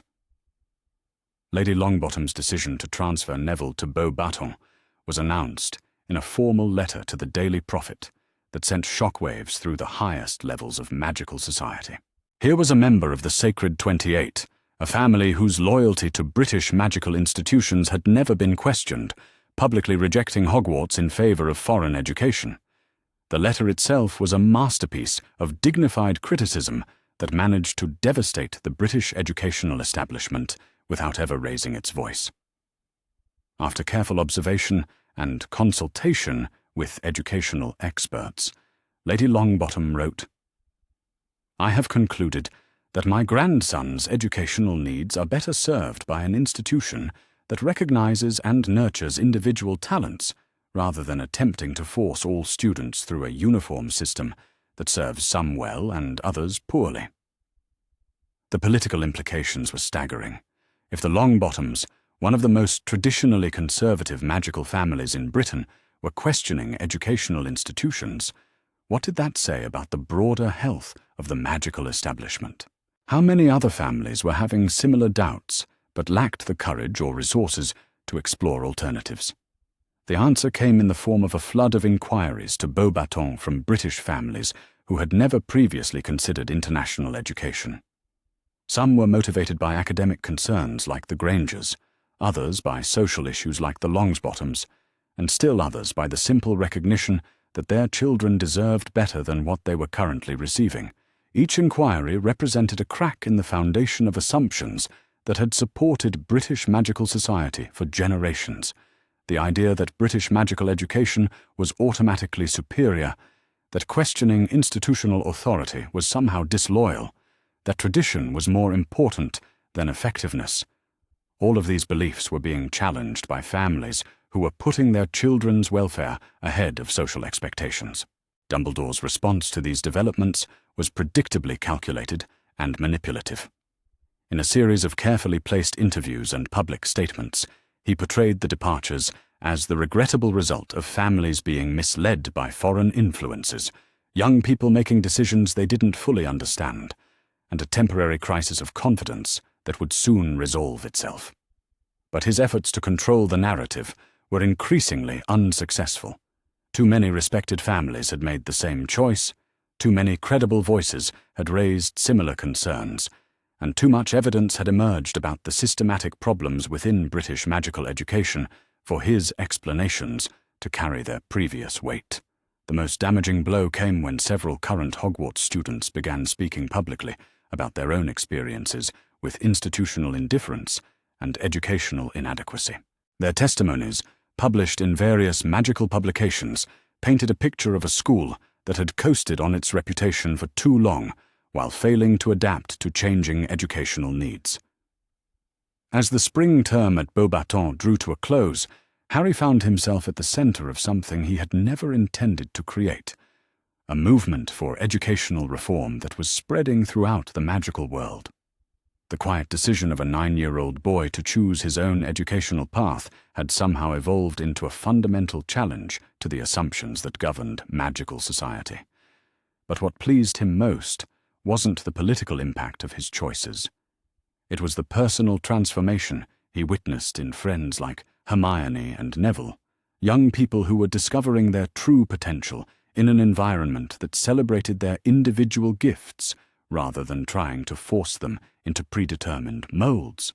This was what his parents had wanted for him, and by extension, for all magical children, the opportunity to grow up free from the limitations that others tried to impose, the chance to develop their abilities in an atmosphere of respect and encouragement, the right to choose their own path rather than having their destiny decided by people who saw them as tools rather than individuals. The scared, grateful child who had accepted whatever scraps of affection were offered was now someone who inspired others to demand better for themselves and their children. And perhaps most importantly, he was discovering that true leadership didn't come from fulfilling other people's expectations, but from having the courage to forge a path that others could choose to follow. The summons came on a grey morning in late spring, delivered by an official owl bearing the seal of the International Confederation of Wizards. Harry was in advanced defensive theory with Professor Laurent when Madame Maxime herself arrived to collect him, her expression grave but not unsympathetic. The letter she handed him was formal and imposing, written in multiple languages on parchment that seemed to shimmer with official authority. "Mr. Harry James Potter," the document began, "you are hereby summoned to appear before the International Magical Court of Justice in Geneva to provide testimony regarding allegations of systematic child endangerment and financial malfeasance against Albus Percival Wulfric Brian Dumbledore, Chief Warlock of the Wizengamot and Headmaster of Hogwarts School of Witchcraft and Wizardry." The investigation, that had been quietly building for months, was finally coming to its inevitable conclusion. What had begun with Harry's emancipation hearing had evolved into something far more significant, an international examination of Dumbledore's methods and their impact not just on Harry, but on the broader magical community that had trusted his judgment for decades. The evidence against Dumbledore had been accumulating like water behind a dam, and Harry's case had merely been the crack that allowed it to burst forth. Former Order members came forward with stories of manipulation and information control. Parents shared testimonies about educational decisions made without consultation. International observers documented patterns of isolation and resistance to external oversight that violated multiple magical cooperation treaties. Most damaging of all were the financial records that Ragnarok and his team of goblin investigators had compiled. The systematic theft from Harry's accounts was just the tip of an iceberg that included diverted funds from multiple charitable foundations, unauthorized use of ministry resources for personal projects, and a complex web of financial arrangements that suggested decades of treating public money as private resources. "Your testimony will be crucial," Madame Maxime explained as they prepared for the journey to Geneva. "The court needs to hear directly from you about the impact of his decisions on your life and development. But remember, mon cher, this is not about revenge. This is about ensuring that what happened to you never happens to another child." The journey to Geneva was Harry's first experience with international magical transportation on such a formal scale. The special port key, reserved for ICW business, felt different from normal magical travel, imbued with protections and monitoring charms that ensured the safety of witnesses and officials. When they arrived at the imposing headquarters of the International Confederation, Harry felt the weight of magical history pressing down around him. The building itself was a testament to international magical cooperation, with architectural elements from dozens of different magical cultures blended into something that was both magnificent and thoroughly functional. Representatives from magical governments around the world moved through corridors lined with portraits of famous magical diplomats and artifacts that represented centuries of peaceful conflict resolution. But it was the courtroom that truly took Harry's breath away. Unlike the intimidating stone chambers of British magical justice, the ICW courtroom was designed to promote truth and reconciliation rather than intimidation and submission. Natural light streamed through crystal windows that seemed to respond to the emotional tenor of proceedings, and the seating was arranged to encourage dialogue rather than confrontation. The panel of judges represented the diversity of the international magical community. Madame Chen from the Chinese Ministry, Chief Okafor from the West African Magical Coalition, Minister Volkov from the Russian Federation, and Madame Delacour from the French Ministry, among others. Harry recognized Fleur's grandmother immediately, though her expression was carefully neutral, as befitted her judicial role. Dumbledore's appearance in the dock was a shock to anyone who had known him as the powerful, commanding figure who had shaped British magical policy for decades. The man who stood before the International Court looked every one of his 100+ years. his usually immaculate robes wrinkled, his famous beard unkempt, his blue eyes dim with something that might have been genuine despair or calculated self-pity. The charges against him were read in the measured tones of formal legal proceeding, but their cumulative impact was devastating. Child endangerment, financial fraud, abuse of political authority, violation of international treaties regarding child welfare, and conspiracy to circumvent established magical law. Each charge was supported by extensive documentation and witness testimony that painted a picture of systematic abuse of power over decades. When Harry was called to testify, he approached the witness stand with the same quiet confidence that had characterized his growth at Beauxbatons. This wasn't the scared, grateful child who had once accepted whatever treatment adults chose to give him. This was a young wizard who understood his own worth and was prepared to speak truth regardless of the political consequences. The questioning began gently, with Chief Okafor asking Harry to describe his living situation with the Dursleys in his own words. Harry's testimony was calm and factual, describing years of neglect and abuse without embellishment or sensationalism. The simple recitation of facts was more powerful than any dramatic accusation could have been. When asked about his discovery of his mother's letters and the revelations they contained, Harry's voice grew stronger. Here was the evidence that his parents had anticipated exactly this kind of manipulation, had tried to protect him from it, and had been systematically overruled by someone who claimed to be acting in his best interests. The cross-examination came from Dumbledore's legal representative, a distinguished wizard named Cartwright, who had clearly been chosen for his reputation rather than his familiarity with the evidence. His questions attempted to portray Harry as a confused child who had been manipulated by disgruntled adults with their own grievances against Dumbledore. But Harry was no longer the isolated, information-starved child who had lived at Privet Drive. His education at Beauxbatons had taught him to think critically, to examine evidence carefully, and to articulate his reasoning clearly. When Cartwright suggested that his parents' letters might have been forgeries designed to turn him against Dumbledore, Harry's response was both devastating and completely professional. "Sir," Harry said calmly, "the letters were authenticated by Goblin script analyzers using methods that detect magical signatures unique to each individual. The parchment was verified by temporal dating charms that confirmed its age. Most importantly, the letters referenced specific future events and made predictions about Dumbledore's behavior that proved accurate in every detail. Unless you're suggesting that my mother was capable of prophecy as well as forgery, the evidence for their authenticity is overwhelming." The exchange that followed revealed just how thoroughly Harry's education had prepared him for exactly this kind of challenge. He answered each question with facts rather than emotions, cited specific evidence rather than making general accusations, and maintained a respectful but firm demeanor that impressed even the most skeptical observers. But it was when Cartwright suggested that Harry's choice to attend Beauxbatons represented a betrayal of his parents' sacrifice for Britain that the young wizard's composure finally cracked, not with anger, but with passionate conviction. "My parents didn't die for Britain," Harry said, his voice carrying throughout the silent courtroom. "They died fighting against evil, defending the principle that people should be free to make their own choices about their lives, keeping me ignorant and dependent, using their sacrifice to justify my continued suffering. That's not honoring their memory. That's perverting it."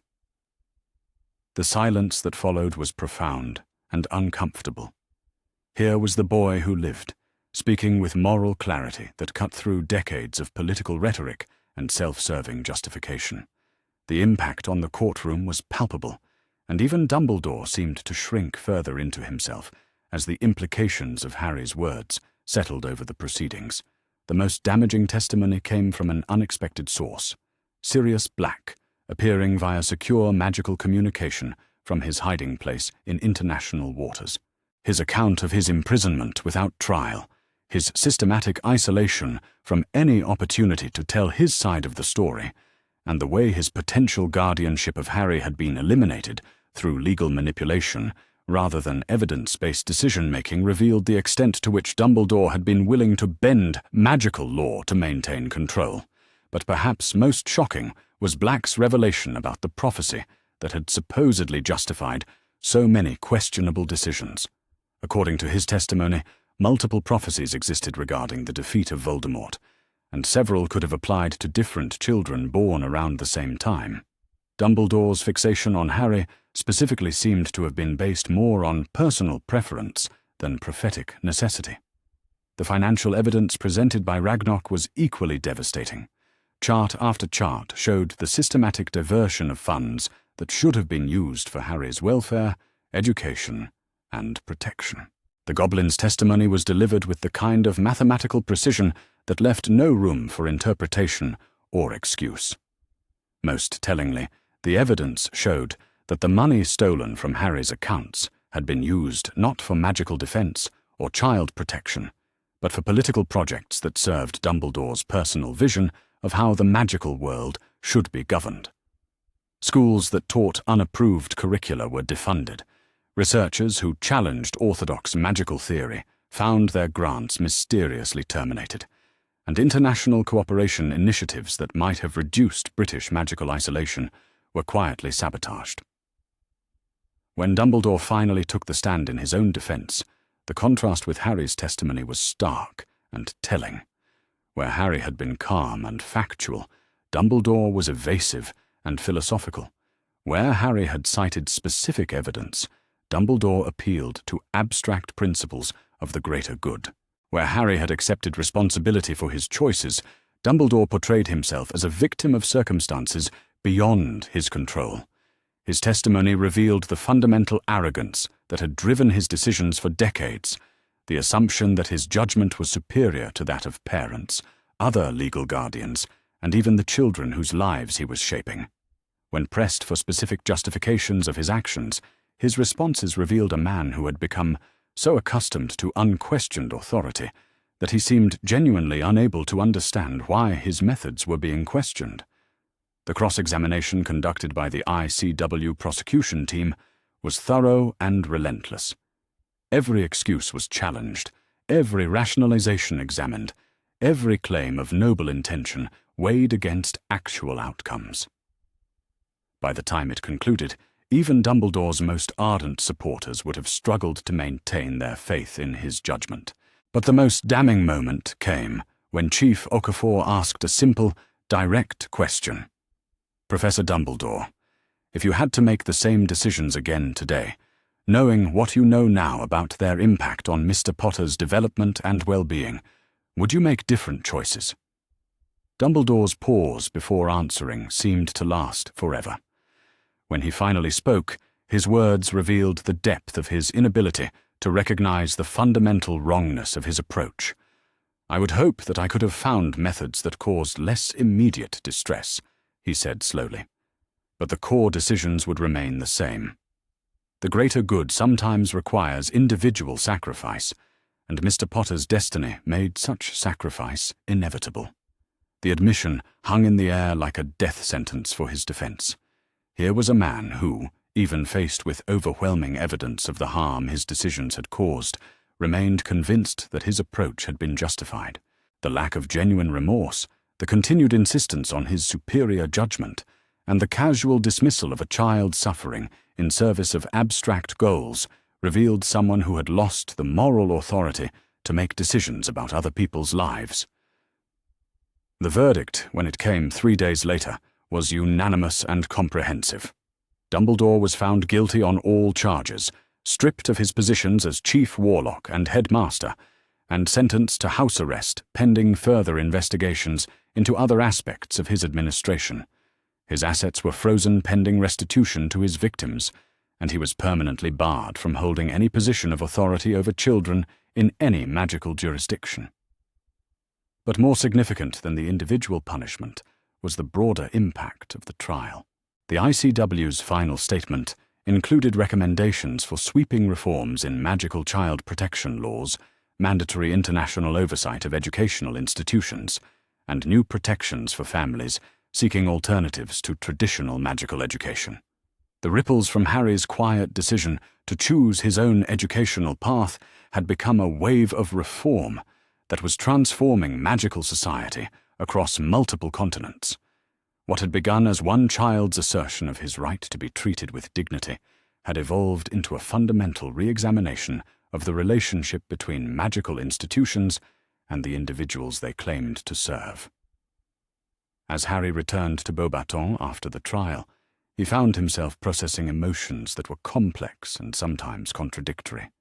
There was satisfaction in seeing justice done, but also sadness for the man Dumbledore might have been if he had chosen differently. There was pride in his own growth and courage, but also awareness of how much his life had been shaped by circumstances beyond his control. What struck him most was how different this victory felt from the dramatic confrontations he'd read about in adventure stories. There had been no magical duels, no last-minute rescues, no dramatic reversals of fortune, just careful preparation, thorough documentation, and the patient work of building a case strong enough to withstand scrutiny. This was what real change looked like.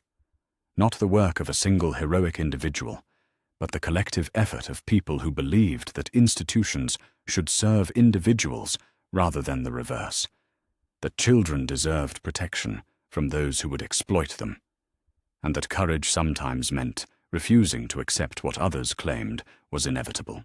The letter he received from Hermione that evening captured the significance of what they had all accomplished together. Harry, what happened in Geneva wasn't just about you or even about Dumbledore. It was about proving that young people can stand up for themselves when adults fail them, that international cooperation can protect children when national institutions let them down, and that sometimes the most important battles are fought in courtrooms rather than on battlefields. But even as Harry celebrated this victory, he was acutely aware that the prophecy Dumbledore had revealed still hung over his future like a storm cloud. Voldemort would return, as prophecies had foretold, and when he did, Harry would have to face the destiny that had been predetermined before his birth. The difference now was that he would meet that destiny as Harry Potter, not as Dumbledore's weapon. He would face it with proper preparation, international allies, and most importantly, the knowledge that his life had value beyond whatever role others expected him to play. The scared, grateful child who had accepted whatever fate others chose for him was gone forever. In his place stood a young wizard who had learned that true strength came not from accepting destiny without question, but from choosing how to meet it on his own terms. The real test of that strength was still to come. But for now, Harry Potter could rest, knowing that he had proven something important to himself and to the magical world. That courage was not about fulfilling other people's expectations, but about having the strength to forge your own path, even when that path led through darkness toward an uncertain light.